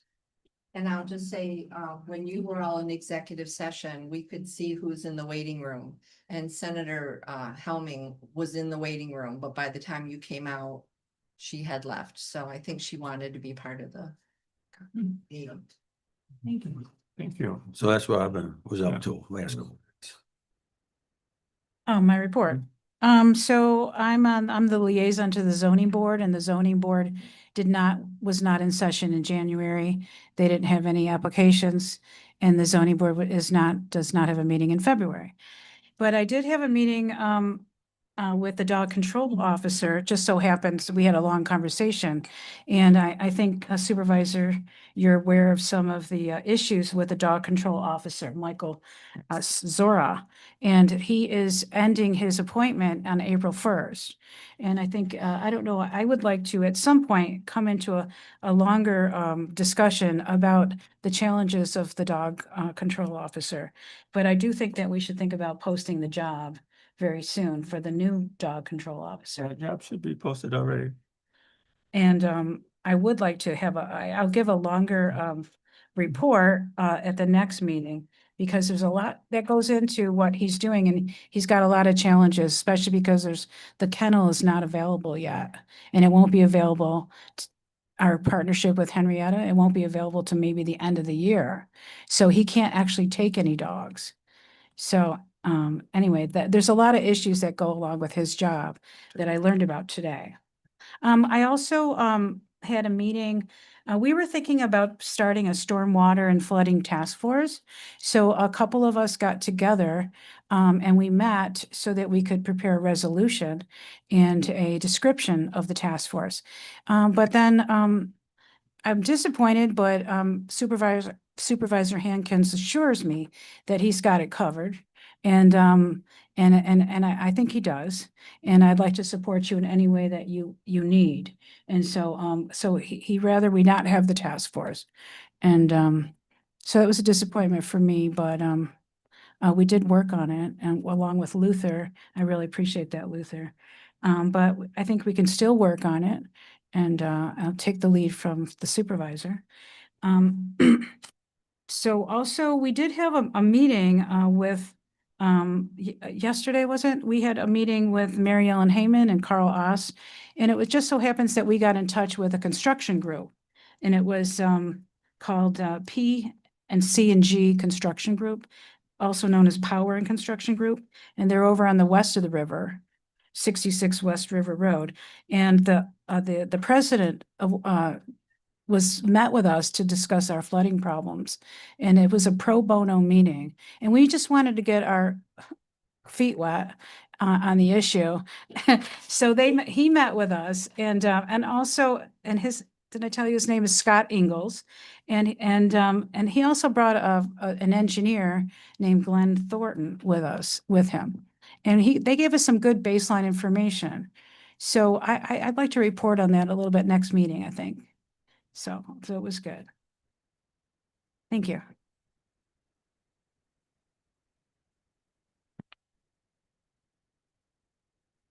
Deputy Town Clerk. And I don't see the Highway Superintendent. Town Attorney. So in terms of a report, we had the dangerous dog trial in January. That's a matter of public record. The town prevailed on that. And we advised on the insurance issue and the issue with the town board compensation that was corrected from an error from last year. Those are probably the three biggest things over the last month and a half. Any department heads? No. Okay. Old business? Organizational meeting, pending resolution. No, we're not gonna have an organizational meeting because we've done that just to, go ahead. To reappoint Mark. Oh, Then we put- you want me to? I move to reappoint Marks Engineers 4303 New York for Canandaigua, New York as the engineers of the town of Rush. Do I have a second? I'll second.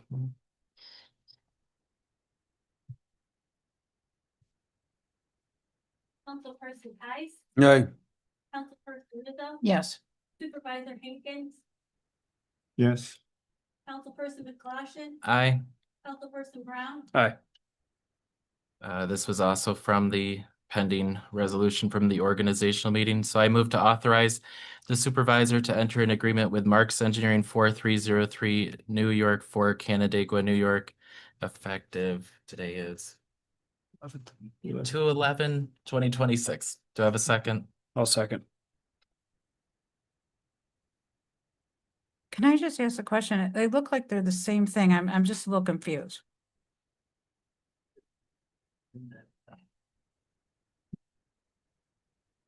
It's the appointment and contract.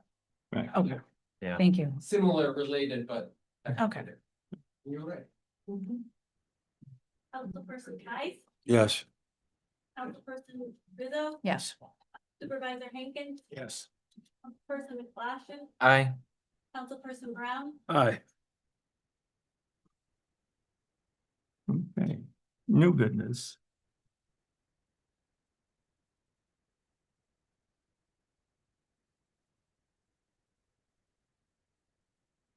Resolution.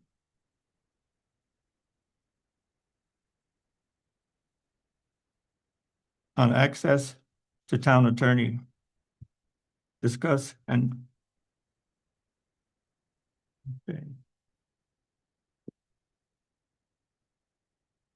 For the board's benefit, I communicated with the board on this matter earlier today. I would just recommend that you review that. I'm sorry. I would just letting you know that I communicated with the board on this matter earlier today by email. Right. In case anyone had questions, those are my comments. Yeah, okay. Well, I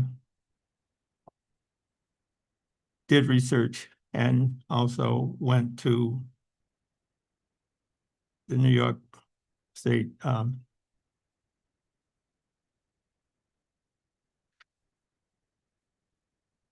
Association of Towns Attorneys and presented my case to them. And I'm waiting for a return from them. But in the meantime, I got information from the state controller to explain my position and my issues that I'm having with cost on attorney's fees. New York State controllers support town supervisors in controlling the cost of legal expenses by providing resources and guidance. The controller's office offers technical assistance, audits, and training to help local governments manage their finances effectively. Town supervisor plays a crucial role in overseeing expenditures and ensuring compliance with legal requirements, which is supported by the controller's oversight and physical stress monitoring. There are two lawyers that towns have. An attorney who is a staff and takes an oath of office. Contract attorney who is fee for service. And these costs are monitored by the town supervisor, who is the chief physical officer and is required to maintain the town's budget expenditures. This policy supports the information approach that has been followed by board members and our town and is intended to provide reasonable access to the attorney as needed. And that's the information that I have, and I would like to offer to the board. The resolution establishing procedure for communication with the town attorney, whereas the town board recognizes the importance of maintaining efficient, cost-effective, and coordinated communication with a town attorney, and whereas uncoordinated or unauthorized contact with the town attorney by individual town board members and department heads may result in unnecessary legal expenses, duplication of effort, misinformation to the public and to other board members, and conflicting legal guidance. And whereas in the town board desires to establish a clear procedure for requesting legal service to ensure that all inquiries are consistent with the town priorities and budget. Now therefore be it resolved that authorized contact, only the town supervisor shall be authorized to enact direct contact with the town attorney on behalf of the town. Board approval requires any town board member wishing to seek legal advice from the town attorney shall submit the request to the town supervisor for consideration. If the matter is not urgent, the request shall be discussed and approved by a majority of the town board before being referred to the town attorney. Emergency exceptions. In cases of urgent legal matters where delay could cause harm to the town interests, the town supervisor may authorize immediate contact with the town attorney and shall promptly inform the town board of such action. record keeping. All requests for legal service and responses from the town attorney shall be documented and maintained in the town's official records. Effective date of this resolution shall take effect immediately upon adoption. This 11th day of March, 2026, by the town board of the Town Board of Rush, New York. Can I get a second? I'd like to add, I'm sorry, You said March. I'm sorry, February 2nd, 11th, 2026. Thank you. I think we owe an explanation as to why. Yes. This, Well, the reason I'm saying this is we because racked up $12,348 in legal fees in 1 month. and at that rate, we will not be able to afford a lawyer in about 3.5 months. And we can't continue to do it. Now, always before in this town, most of the town board members always pass it by the town supervisor before calling the attorney on their own to ask questions. We cannot afford. And we have the planning board. We have to count that in too. When we put both of them together, we're close to $13,000 for the month of January. And we have to do something to stop it. And that's why I'm asking the town board to back me on this. And the second thing I can say is, I'm waiting for information from the Association of Towns attorney, who's working also with the I don't want to get all my facts mixed up here with all these papers.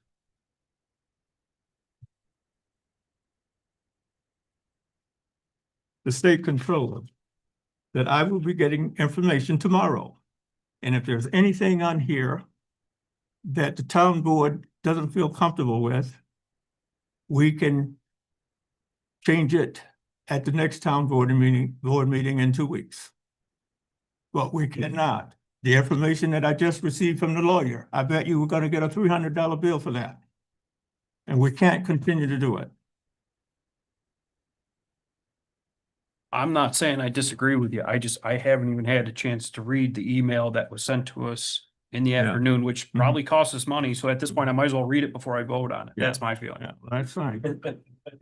And again, I'm not against it, and I can appreciate the, financial responsibility you're taking as one that sat on the board with Luther going through the budget. We reduced the budget for the legal fees because we were trending in a good direction. So yes, it is alarming.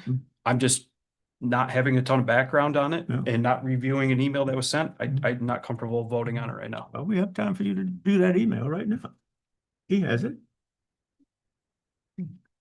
Oh, the only thing I would change on it is and I'm the same as Derek on this. I think it's we gotta be able to control our costs and having people run to the lawyer willy-nilly isn't management. Well, and I think part of that too might be something just to educate people on that every time you are contacted, regardless whether it's a phone call or email, this is what it's going to cost. And, is a majority of the board being new, that's maybe a standard that needs to be set. Again, it's kind of, it all circles around to even the decals on the side of a highway truck. Sometimes they need to be conversations, not resolutions. Because even if we enact this resolution, how do you hold people accountable to that if they still want to do it? Well, the attorney, I hold them accountable. When the bill comes, we don't pay it. That's how we hold accountable. I'm just But saying. the issue is, I'm just saying. the you sent an attorney email was this the one who morning. told me that in order to have what you're saying, I would have to have law. That's why it's on the table tonight. I would like to say that I appreciate the fiscal responsibility, but I think this is just too restrictive. So if you look through the document of the bill from the attorney, you're gonna see that none of the board members in this bill. Now, I did contact him once and it's not in this bill. It'll probably be in the next one. It will. There you go. And it, and I do contact the Association of Towns first. But I think that if anything, we should come up with some kind of guideline where maybe we contact them no more than 5 times a year. There will be times, I think, when a board member needs to contact the town attorney. And do you think that the town supervisor wouldn't know that until you go ahead? Well, this was something that you and I didn't agree with. Well. And therefore I needed to check with the town attorney, so I wouldn't have been able to get your approval. Well, So we- this was, and if you look through the list, it's about a town supervisor, town clerk, animal control, insurance proposal, town clerk, town review of town board agenda, town supervisor, town board, town attorney, dog control, town clerk, meeting with Kevin Overton, the former attorney. I know there was a leaving and coming, town clerk, town supervisor, town animal control, dog control. We had a problem with 3 So, pit like, bulls. what- So what I'm saying, I can keep going on, but it's, the flavor is the same. It's all of those same instances. And it's very rare that any of the town board members, but I really don't want to be limited, and I will be very judicious, I promise. I guess my next question is for the fees that we incurred for the dangerous dog. I mean, when did that come up? The dog bite occurred on January 2nd, which was the day after the victim's birthday. He was a Amazon delivery driver. Dangerous dog charges under New York State law have to move very quickly it makes sense, safety of the public, right? So, because it has to move so quickly, and there was a prior issue with these dogs and this defendant, we got into court, very, very quickly in January. There was a record probably twice as thick as this, that I got, from the town court, preparing for essentially a trial. And then we had the trial on the dangerous dog matter, and then we had a subsequent, you could consider it like a sentencing type matter for the fines. That was a subsequent hearing on that afterwards. Does that answer your question about the dangerous dog matter? Yeah, it does. I guess I was wondering if the dangerous dog owner reimburses the town for legal fees expensed. So we had the fine hearing, with the town court. And, I recommended a fine, and the court, accepted the town's proposal and is imposing a fine. A substantial fine. It doesn't cover the totality of your expenses. But the fine is not intended to serve that purpose. It's not intended to completely compensate the municipality for its attorney's fees. It's more of a, civil punishment for the conduct involved. In some instances, it can be used to compensate a victim. But, we only know for him his lost wages from the dog bite. We don't know his hospital bill, because anyone that's ever been to the hospital knows it takes a lot longer to get a bill. So he was fined. The court did accept the recommendation, which is, it's a win for the town, but sets the money is not gonna make the town whole. The public is protected as a result of the outcome of the dangerous dog matter, which, involved the dogs having to be put down, ultimately. Was the 3rd time, those dogs, right? 3rd time. I was aware of it being the second time, but if there was a time before that, it's. Yeah, there's the 3rd time for these dogs. Yeah, there were 3 dogs, they eventually attacked at the same time. Doesn't say drive. Yeah.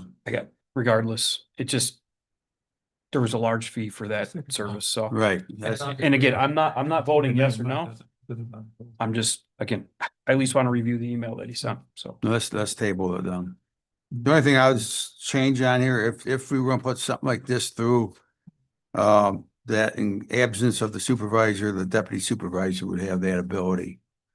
But I think about table it, we can read the emails, we can tune it up a little bit, bring it back here next week, Yeah, because or next month, week. I did read the email from the attorney this morning on my break, but I think a couple questions I call is by a majority of the town board before being referred to the town attorney, like where do we make that decision? Like that would have to make a public decision. We can't vote by email if we want to reach out.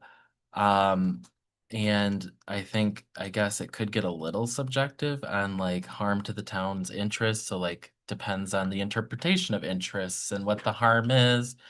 In going through this, most of this really is incurred, it's initiated by the supervisor and a lot by the town clerk. And I don't really see that much like drawn out with the town clerk and even like the justice, like our justice reached out with the case. So would he have to go through the supervisor about a legal, but this says like everything would have to go out through it. So that channels it to one person. And again, like Luther said, if you're not here and like my one expenditure, I think that I looked at was like significant was when I was acting supervisor when you were out. And if you were out, we'd have to be like, no legal issues, everything's on pause. Well, that's not true. So, You would be the deputy supervisor. When I'm out, you take that role. okay. That's the way that works. And I think we had a lot of issues this month that validate the cost, like the stuff in the court and even our insurance, having to look into that and make a quick decision because we had to have insurance, otherwise we were uninsured. And we needed legal advice on that. So I see all this was great. I think it should be a memo to staff that ask Lee, like in going through it. And then if they keep doing it, like have a meeting with them to tell them like, you really should like consult me and show them what they spent. Like show them, because I really think this body here isn't the person to talk to. I think there's people not here that need to be talked to about this, so.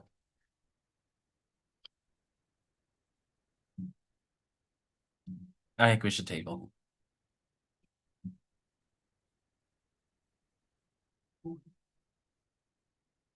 I'm sorry? Yes. Well, I put it up for a motion and I didn't get a second, Yep. so I'll get a vote. But at the same time, same issue is gonna come back up in 2 weeks. I want to just Because we have to encourage, deal with legal fees for the town. You can look at it, you can justify it any way you want, but we cannot afford to be paying $11,000-12,000 a month. Because within 3.5 months, we would not have money to have a lawyer. And you can call it what you want. But I have to answer to the state controller about the funds of this town. Lee, most of this was you and the clerk. I mean, I want to say that, I think we should be very judicious with the money of the tax to money from the citizens.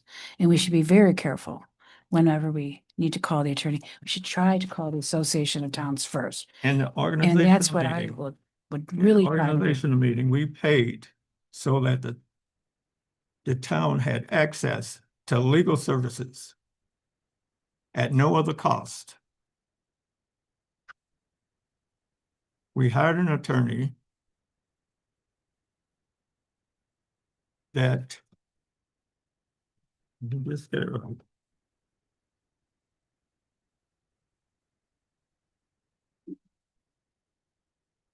And I do think you needed to consult the attorney each time that you did, Lee. It's not that you did it unjudiciously. I'm just saying, it's very rare that the town board members, but maybe the zoning board chair and the planning board chair, maybe, I don't know how much they're using the attorneys.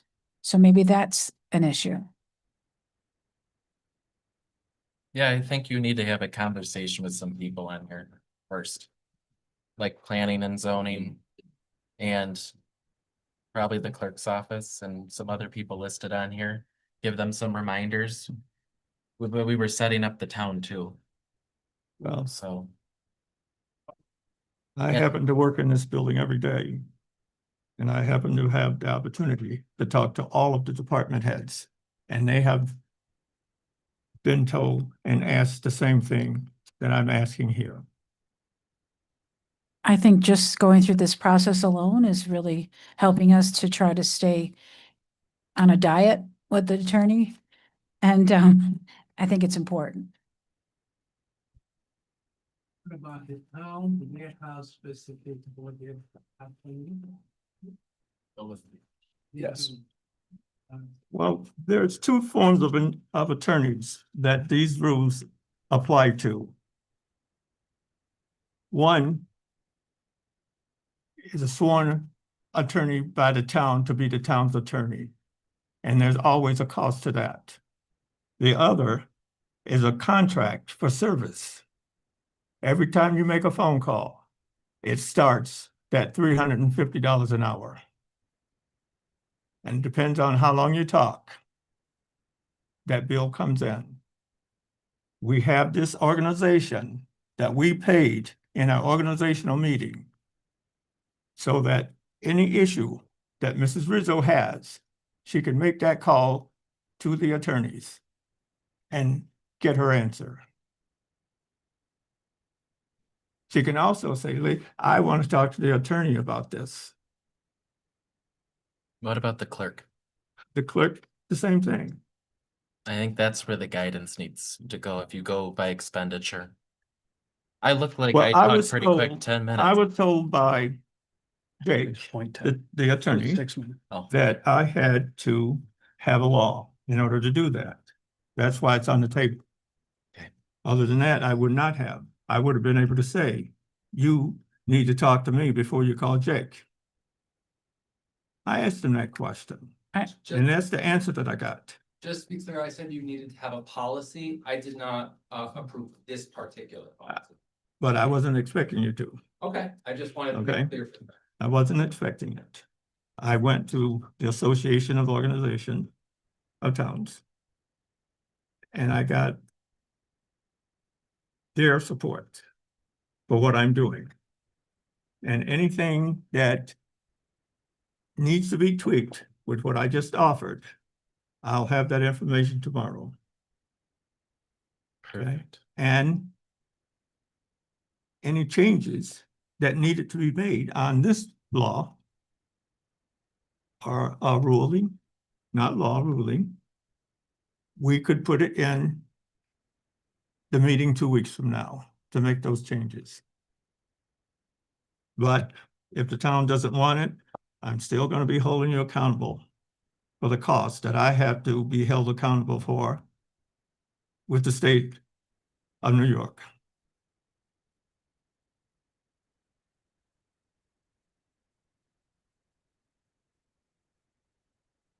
Thank you. So we'll table it, but until next meeting. I think that's the way to do it, because it's a shot fair to you, fair to us. We look over and I, in principle, I agree with you. I think let's look it over. So. And I voluntary wise, we could, put a memo out there, please contact you going forward, just handshake type deal. Yeah, well, just to give you an example. I know we're gonna get the bill. We haven't gotten it yet.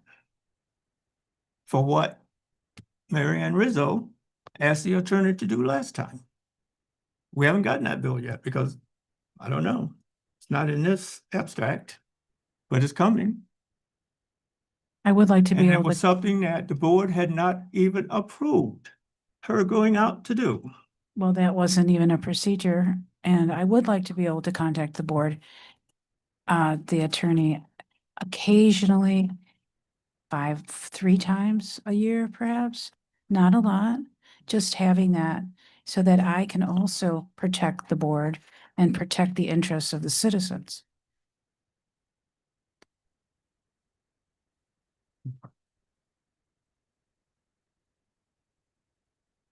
Okay, we have,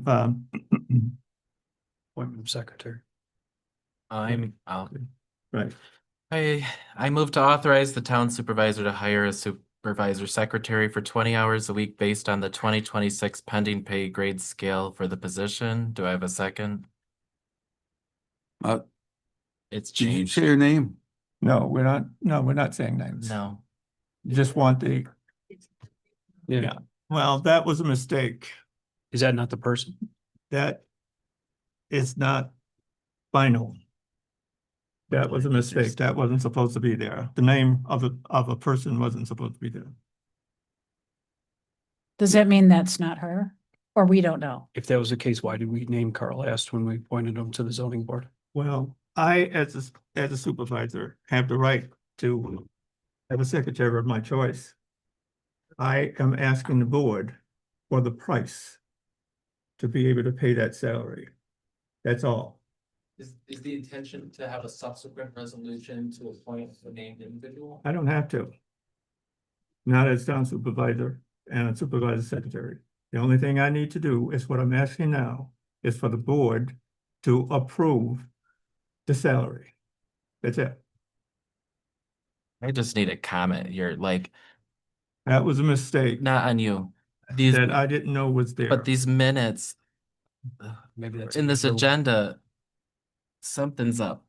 So I don't know, Annette, did you have this one? These agenda minutes. So I got at the bottom, they both say 2/11/2026, 8:15 a.m. And that one has different wording than this one. So how did two get printed at the same time with different words? Well, well, Sorry, but I think my question is though, what is step 5? So I guess I need to know what, before we approve this. okay. step 5 is $25,000 an hour. 25? $25 an hour. Oh, Yeah, I said $25 an hour. And that's what I'm asking the board to approve, not the secretary. and I guess I just want to know what have we been paying the secretary? And I guess I just, The qualifications of the secretary counts. No. The secretary that was here under the last supervisor, I think was a little over $27 an hour. I would just like to look into it a little bit before I vote on it. So I'd like to think about that. I mean, I know you'd like to bring her on probably soon, very soon. Is that a reasonable price? Do you I have, mean, do you have someone in mind? Yes. Is it this person that's named on mine? I can't put names out right now because I have more than one. That was just a mistake. But So you've narrowed it down to a couple? Yes. Is I it that like you to would be like able to make- them to start? Well, I can do that, but I need the town board to approve a salary, and that's all. So we're approving the job. You're So- approving the salary, not the is job. it $25 an hour, is it then? Or is it 25,000? $25 an hour. Okay. $25 an hour, which if you calculate it, 20 hours times 52 No, weeks is $26,000 It's- total for the year. But it's part-time. I know it says Okay. 20 hours, Yeah. Well, I 52 weeks is in a year. Mhm. It's $25 an hour. So if you add Does it that up, sound reasonable? it's 26,000. And that's That's what we actually a did. savings. Okay, I'm He's just gonna have to have asking. a secretary, Yep. he's gonna have to have a salary. Now, you can argue all night No, about but- one thing. Just asking. Gonna have a secretary and she has to have a salary, the person has to have a salary. Yeah. Now, you can debate that for weeks, and you're paying an attorney to sit here and listen to it. Debating the secretary's salary. That you don't have really, that's the only thing that you have to do, is approve a salary, nothing else. Part-time, no benefits. Part-time, no benefits. I'm fine with it. I'll make a motion to approve I don't even have the right thing. Do you want to second mine? Because I did put a motion in. You did. Yeah, I'll second it. thank you. Did you call? Yes. Yes. Yes. Supervisor Finken, Yes. Councilman Lash, Aye. Brown, Aye. Is that the resolution that was moved by David? Yeah, Didn't David do the one that had the name in it? no. Okay, Just making sure. Sorry about that. Yeah. Okay, thank It's a you. good thing you read, but. Thank you for the second.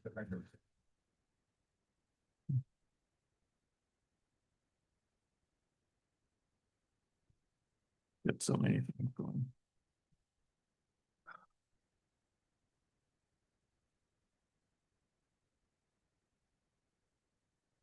Okay. Upcoming meetings and events, Conservation Board, 2/12/26 meeting, Zoning Board of Appeals, 2/19/26. It's canceled.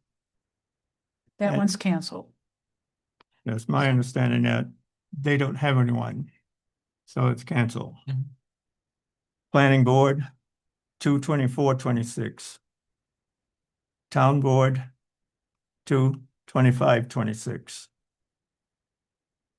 And we don't have the library on here, but the library is 2/17/26.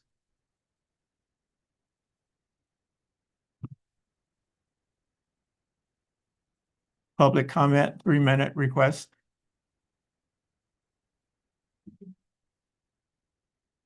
Thanks for staying with us, everybody. Good evening, everybody. My name is Kelsey, resident at Middle Road, joined by Mary Ellen as well, resident on Middle Road. It's been a long evening for everybody, so I'll be very brief. In the reports, and perhaps Supervisor Hinkins, you'll talk about this during next meeting. I just wanted to say that we were able to show some footage, videos and photos of some flooding events up on Middle Road over the past 15 years.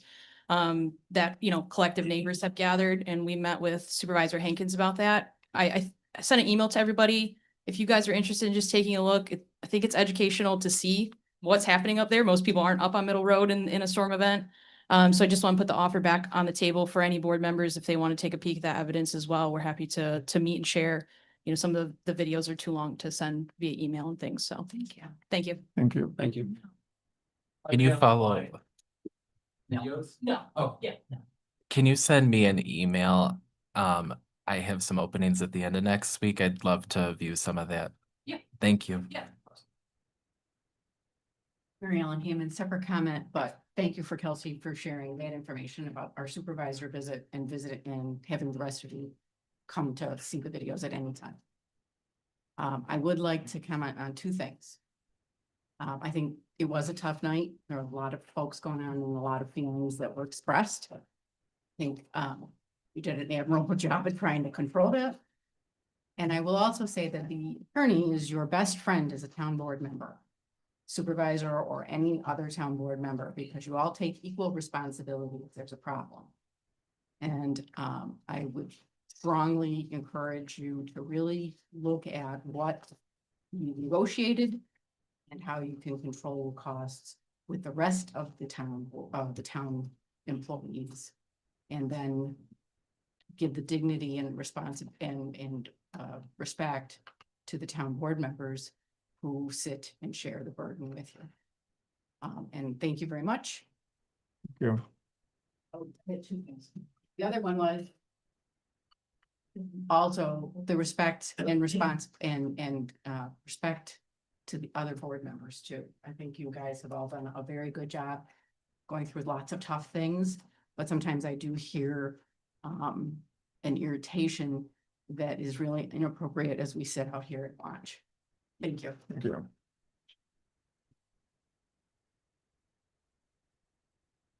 Hi, Amber Corbin in the town of Rush.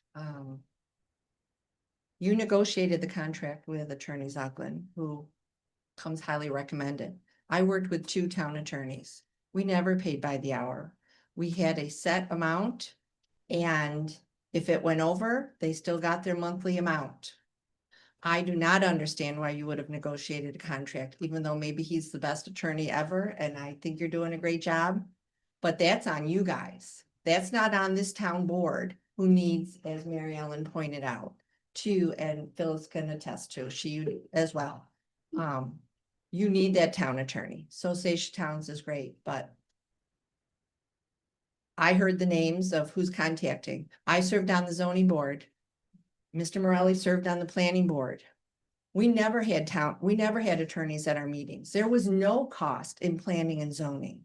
And you have a fee schedule currently from last year and years prior that says all legal and engineering fees are paid by the applicant. So if you have planning or zoning board chairs reaching out to the second attorney you've hired, then, and it's not being paid by the applicant, we as taxpayers are paying that amount of money. And again, not acceptable from a taxpayer standpoint. I'd like to talk about the hours of operation again. I disagree completely with what I heard tonight. And that is, you have an executed host community agreement, Attorney Zoglin knows Mr. Wisniewski. How can Invenergy simply email DPS and get a change? If they claim they emailed the supervisor, you know nothing about it, but you have an agreement. What good is that 43-page document that protects us all for anything? Are we going to get our 300,000 at some point, or will they negotiate that away as well? So in order to make sure there is, and I will pass this out, I've given this to Supervisor Hankins back in November. I worked with Councilwoman Morelli. There is 15,000, I don't have my glasses on, sorry, $868.80 left from the money that came from Invenergy to cover the cost of these type of questions. It should not be in the unexpended balance. It should be in a document just for working with Horseshoe Solar. Though it's all the money, we spent hours, probably 10 hours. This is all public information. This is nothing secret. Again, I've been working on this for years. Please ask me. Some of you have, others of you have not. My last thing is, as a member of the Solar Advisory Group, Councilman Kais asked me to reach out to the DEC. I greatly appreciate Councilman Kais' candor tonight, because what I shared with him that the DEC told me about the water coming out of the boreholes, you did not hear the whole story at all. It's out there, but I worked through Councilman Kais. He has that information if you would like it. Thank you. Thank you. I think what we'll do, I'll form a report with, we'll hand it out to all you guys, we'll get it out to you. What we found out from DEC and all the monkey business going on. The reporter's down too. Did everybody hear that? No. Can you repeat that? What you, can you just say that to the community? I was just telling my other board members that I will get with Janet and Amber, and we're gonna write a report up on base of what we found. I'll submit it to the other board members so that they can see some of the things that are going on here. Thank you. Backdoor stuff, Thank you. so. But again, I just want to reiterate, we had an earlier discussion and I was involved in that, but I've been involved in so many investigations that involve drilling a lot of wells and testing water and so on and so forth. And again, I was blown away by the fact that Invenergy made a decision based on, I don't know what, not to test the wells within 1,000 feet of the property line. So I would like to, again, especially in view of the current situation, encourage the board to pursue that. Thank you. Thank you. Tony? Janet Glocker, Rush Henrietta Town Line Road, speaking as an individual, but also for the Solar Advisory Group. If there's a problem with aquifers, there's got to be an aquifer map of some sort. And rather than have 1,000 feet from some boundary as which wells you're going to test, I'd rather see where the aquifer is and where the wells are near that aquifer and test those wells. Wells need to be tested before this continuous drilling goes on. You're not going to have data to use when things fail. You're not gonna have anything to go back to and say, here's what it was before, here's what it is now. We need to be made whole because where it is now is not acceptable. Right. We've got to get these wells tested. Right. Thank you. The staff report?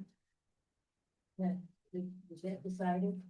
Hmm? Was the staff work order decided? No, I haven't heard anything about a stop work order. I think we need Ben Wisniewski. We got money. Why aren't we hiring Ben Wisniewski? He's the one who knows about all this. Could he get a stop work order?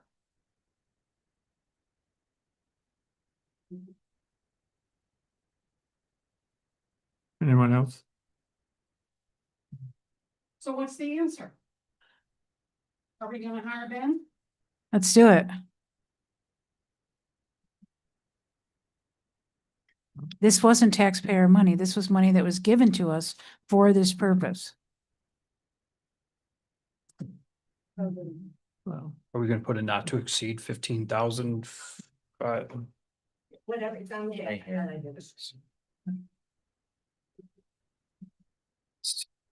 I would like to make a resolution to use no.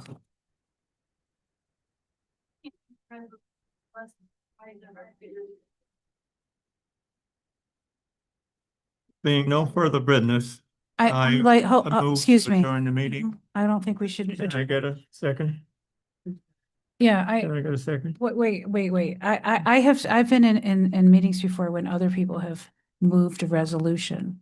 So We, technically, any person can move to make a resolution if recognized by the chair of the meeting.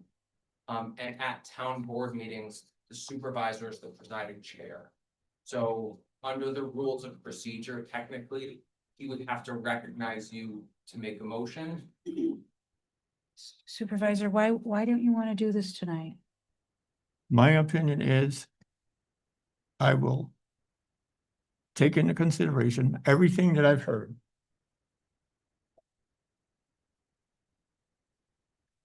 I will look, starting tomorrow, at the money.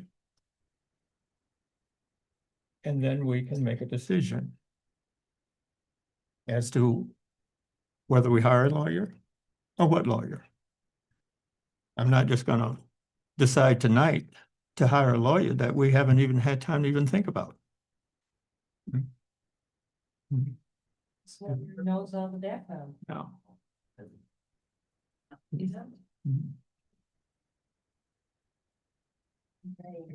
Risk.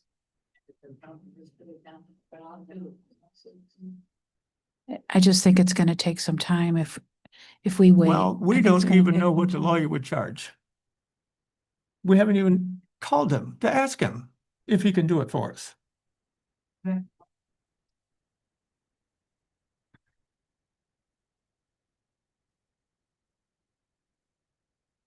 I've been working with you, Amber, and Janice.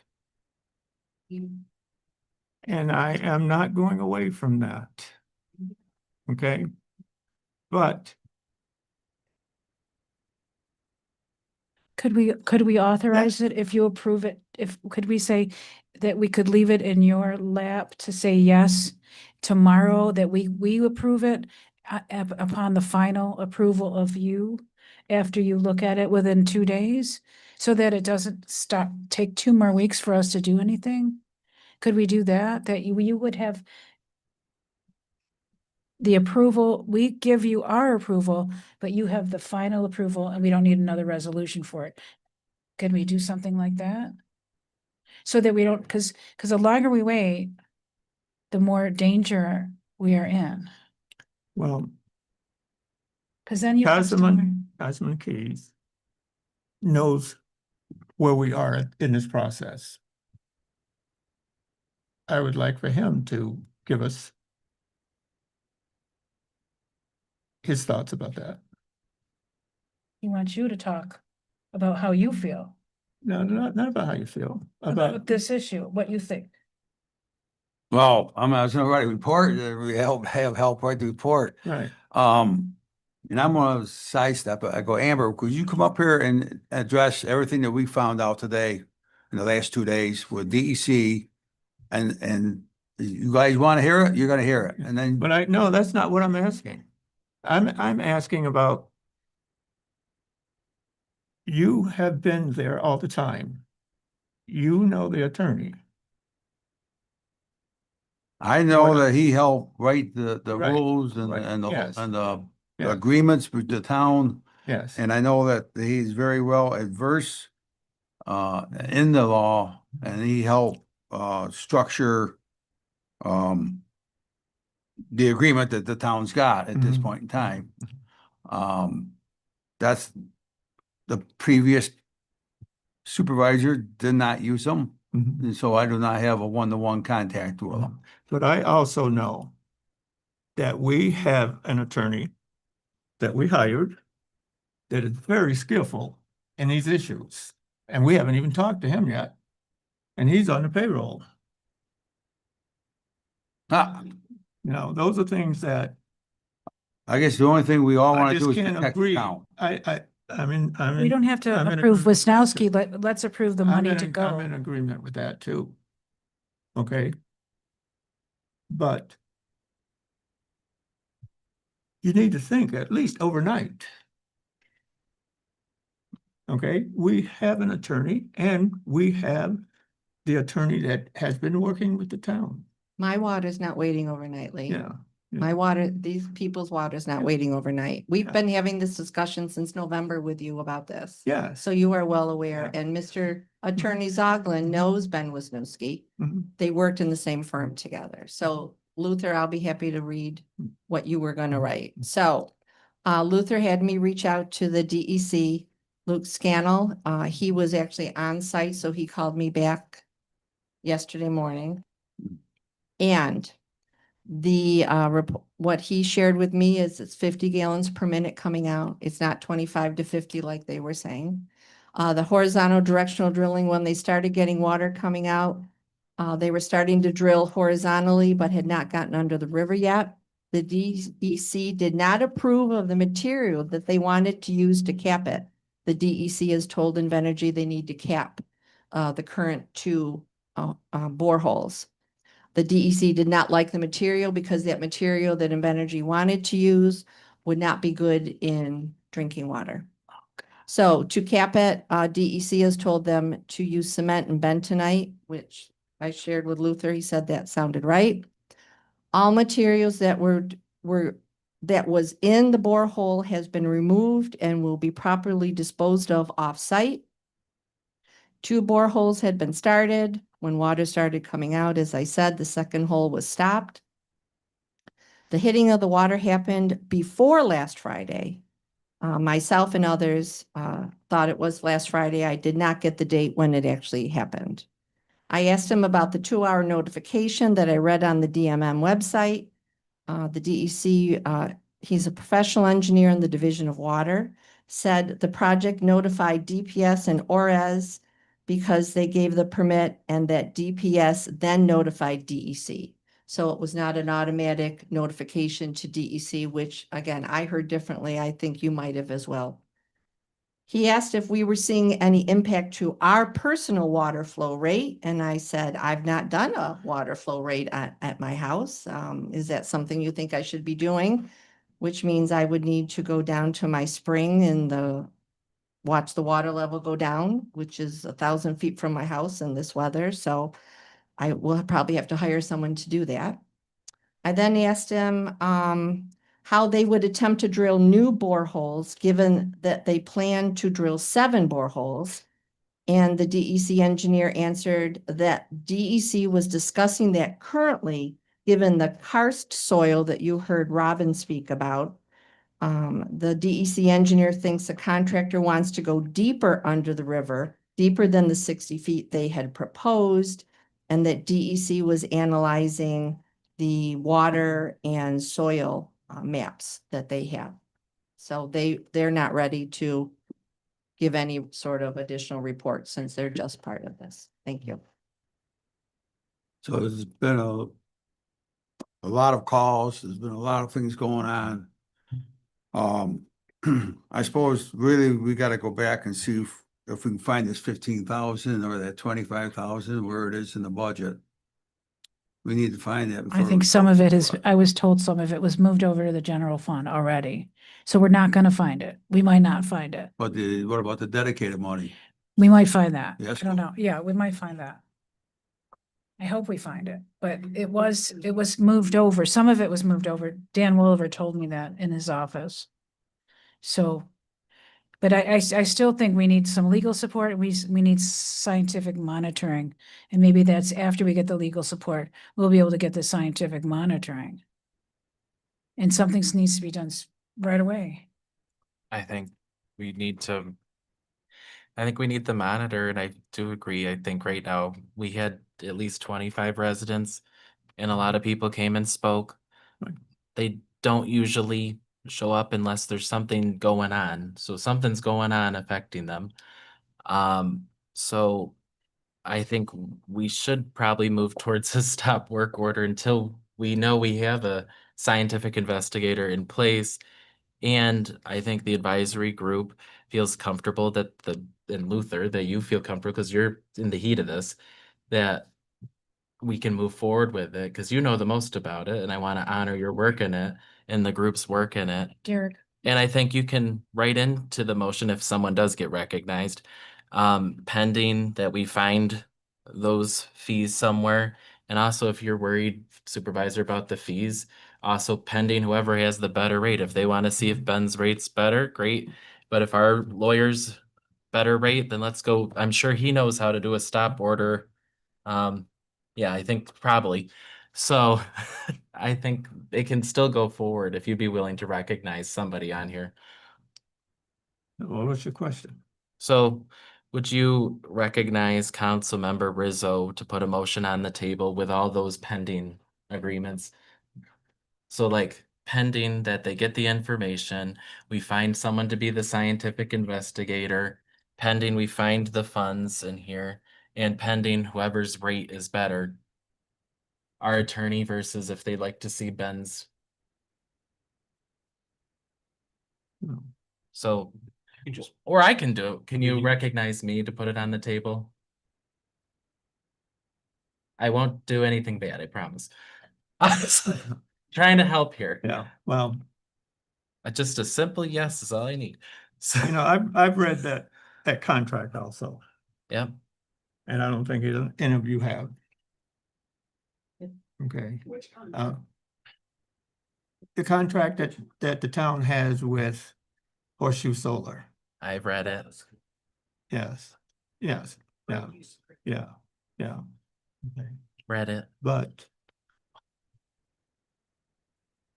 I have no problem with making sure that we have the legal help to do what we have to do. No problem with that. But I do have a problem with making a decision just off the spur of the moment. But has a lot of pending measures. I'm giving you a lot of safety net in this motion. I'm giving you pending all these different things. It's not like it's gonna happen, and ultimately, you're gonna pull the trigger on this one. So it's like, once you check all your boxes, we're giving you the right to move before the next board meeting. These people came with an urgency. We're Yeah. actually giving you the right to do this. So let me give you the right to do this. Let us do this. That's fine. So you recognize me. Yes. Thank you. All right, so I motion that we put a stop work order out there but pending Well, I wasn't authorizing the supervisor. I wasn't authorizing you. Okay, what do you want to demanding do? What has to happen out there. Okay. authorizing the expense of the 15,000 Okay. and whatever it is, not to exceed. Yep. With pending supervisors interview and review of legal costs. Yeah, for and we have a lawyer stop here work. that can tell us what might be the best way to word that. So I think, first you need to decide on what the scope of work is that you want from the attorney. If the question is, we want, if it's an end result oriented thing, then you say, okay, we want to obtain a stop work order. You know, maybe then they say, well, that's either available or it isn't based on like, looking into, ORES, right? That type of stuff. Like I said, because, the ORES process happens at the state level instead of the town level. The town doesn't have the same type of authority that it would over, let's say, a house that's being built. Right, where they're just enforcing the building code, the town code, the zoning code. When there's approval that's issued by the state, we need to check to make sure that we have any authority. So we have to check that. So if the question is outcome oriented, that you would like to obtain a stop work order for a state approved project, then whatever attorney you go with is gonna first figure out whether that's something that can be done with an ORES approved project at a town level. And then they'll, if it's doable, then they'll just tell you what the rate is, right? And then they'll, Okay, yeah. I can motion that. You want me to give more explanation? Do you need a little more? Yeah, I do. Okay. So you have an outcome oriented goal here, which is that you want to put pause on the project. I mean, that's what I'm saying, yeah. You would need to check. But that's my question. Yeah, so you would That's need my to. question. How do we do You it? need legal representation to find out if their changing of the hours of work operation is allowed, because we have an executed host community agreement that specifies it. It's ORES, you can't do a stop work order. And that's what. And so you're going to waste money by talking, sorry, Mr. Zoglin, versus the person that wrote your host community agreement and has negotiated with Invenergy, understands ORES, and they know that. But by what David is allowing, and I understand the scope. I would but agree, to- I would agree to have the right to talk to the attorney that organized the agreement and find out what we can do. What are options? Yes, I would agree to that.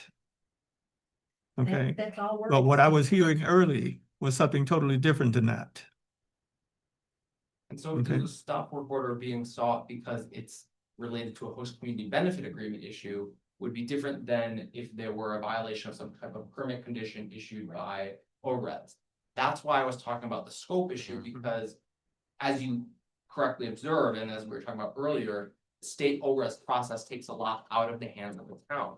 Yeah. So if we're talking about an ORES approval, there's a lot less, Which is wiggle not room. what we're talking, Yeah. we need legal representation as residents. on the Sorry, host you community meant- benefit agreement, which is. To that's find why- out if the town has any leg to stand on. Yeah. On anything that of what the residents have brought up. That's all we're But asking. what you guys are talking about now, I had planned to do anyway. But without- we need the resolution tonight so you can, as David was saying, can move forward if you so choose. But waiting 2 more weeks, Well, those of us with water right now, as Luther has explained Doesn't to the us. agreement gives the town leader the right to continue following No. through on everything? that's No, supposed to be it done? is a town board executed document. The Yeah. town board, well, again, I'm But not a there lawyer. again, The rather than legal- going the through all legal- this, The legal, I'm willing to have the town give me the right to contact legal services to see what we can do to deal with the issues that we're having with Invenergy and the drilling that they're doing. and the hours of Yeah. operation. Well, you can put it on the table. In the meantime, I Then- suggested to the deputy clerk that if she could find the host community benefit agreement, the road use agreement, and that report, she could circulate it to the town board. Well, I And have have stacks of copy. Invenergy stuff in the office. Big stacks of it, They should all have been given that when they took the. yeah. These guys, Luther and Derek had it. I know Lee has it, I know Mary Ann has it, and I know David has it. Yeah, I don't know if I ever got it. so So can we authorize to spend this money on on an attorney? well, instead of saying authorize to spend the money, authorize to talk to an attorney to see what we can do. And And if the move forward with supervisor that. agrees to enter into, we give him permission that he could use this money if he so chooses for these purposes. Yeah, we, What's the best way to say it? pending, David, you, I think you got it. Well, we need to Twist make a is like- decision because we can stand here all night. it's gonna be debating. Ben Wisniewski. And Dave, because we he's have, the- I have given the okay to put it on the table. Can you give us the wording for a resolution for that? Is it that you want to give the supervisor the authority to use the funds for the purposes of investigating Yes. and taking action? Yes, that's what I would like to motion. So I would like to give the supervisor the right to use the funds to investigate. And I take guess, action. and take action on it. So whatever wording you think would be That's great good. for that. Not to exceed $686.80. I think there's confusion because I'm not sure that there's a consensus among what you guys are wanting. to All right, well, I'm gonna motion, I guess, correct me if I'm wrong, I'm sorry, guys, this is my second month now on the job. But I would like to motion to give the supervisor the right to investigate this project going on, to use the $15,686 to do that, so. I second it. Is there anything I missed, do you think? Did I simplify it too much? It's your motion. Yeah. I'm not entirely sure where, like, it's kind of taken an interesting loop. You know.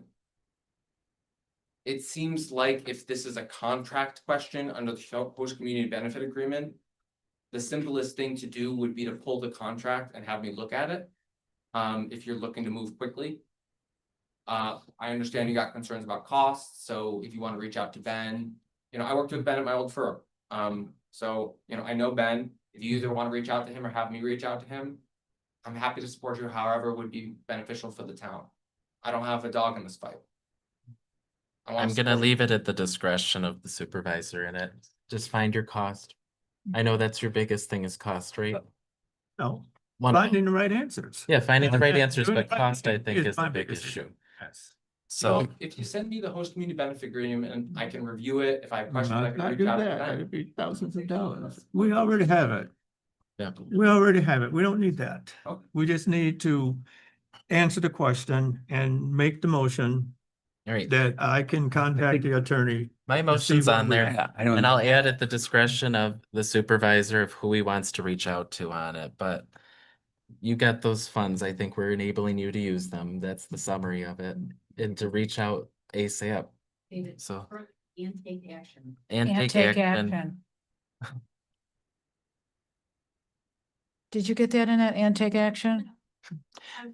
All right. We're talking about. Okay, we'll I'm get it right. sorry. Well, we can't, as a town board, we can't be sitting here guessing how to do business. And trying to make up ways of how to do business. So until we know what we're doing, I move to table it. Oh, no. Oh, no. No, we're almost there. The motion that Dave's trying to make is that we're authorizing you, just the same way we did to authorize you to sign the agreement with the engineers. We're authorizing you to take action if needed with Ben Wisniewski and investigate what's going on with the current the Horseshoe Solar project. And if you need to expense funds not to exceed, assuming they're available, $15,686.80. And the two points we're looking for is hours of operation operation. and testing of wells. And groundwater well testing. Those are the two things we're really looking at. Oh, and I can't even pronounce it right now. Which one is it? We can't just sit here and back up. You did. Thank you. Either you can help us, You really did. which I really is why we appreciate it. have you here, Yeah, I'm happy. okay? To do the right thing. I mean, to word it right, The resolution? yes. Sure. So that we can pass it now and close the meeting. Okay, I'm here with you. David is moving to authorize the supervisor to investigate this issue with Invenergy. Coordinate with legal options and retain counsel, either the prior council or town council to assist with this matter and investigate on behalf of the town. Do I get a motion? And take action. I'm gonna also put just a little nugget here. I'm gonna put prior to February 20th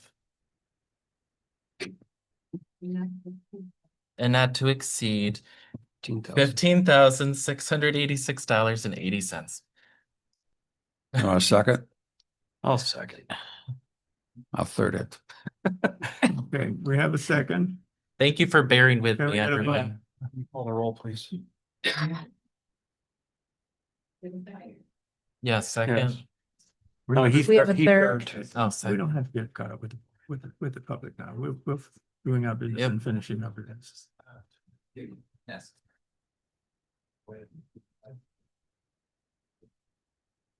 And it was February 20th. Insist on. You can't give us 9 days to do anything and leave. You can reach out to someone. I'm gonna reach out as soon as possible. I'm giving you a task to reach out before the 20th. That will do. Who seconded it? Sorry. Derek, Yeah, second. Councilman Kais, Yes. Councilperson Rizzo, Yes. Supervisor Henkin, Councilperson McLaughlin, aye. Councilperson Brown, Aye. Thank you all for your help. We couldn't have done it without you. Make the motion. Now you can motion. I make the motion to adjourn the meeting. I'll Seeing second. no further I'll business. third it. Okay. In favor. Aye. Aye. Aye. Aye. For weekends, that we were gonna do anything that we needed to do. So you. This is what we say we. Absolutely. You make the. Up again. I knew it was here. Yeah.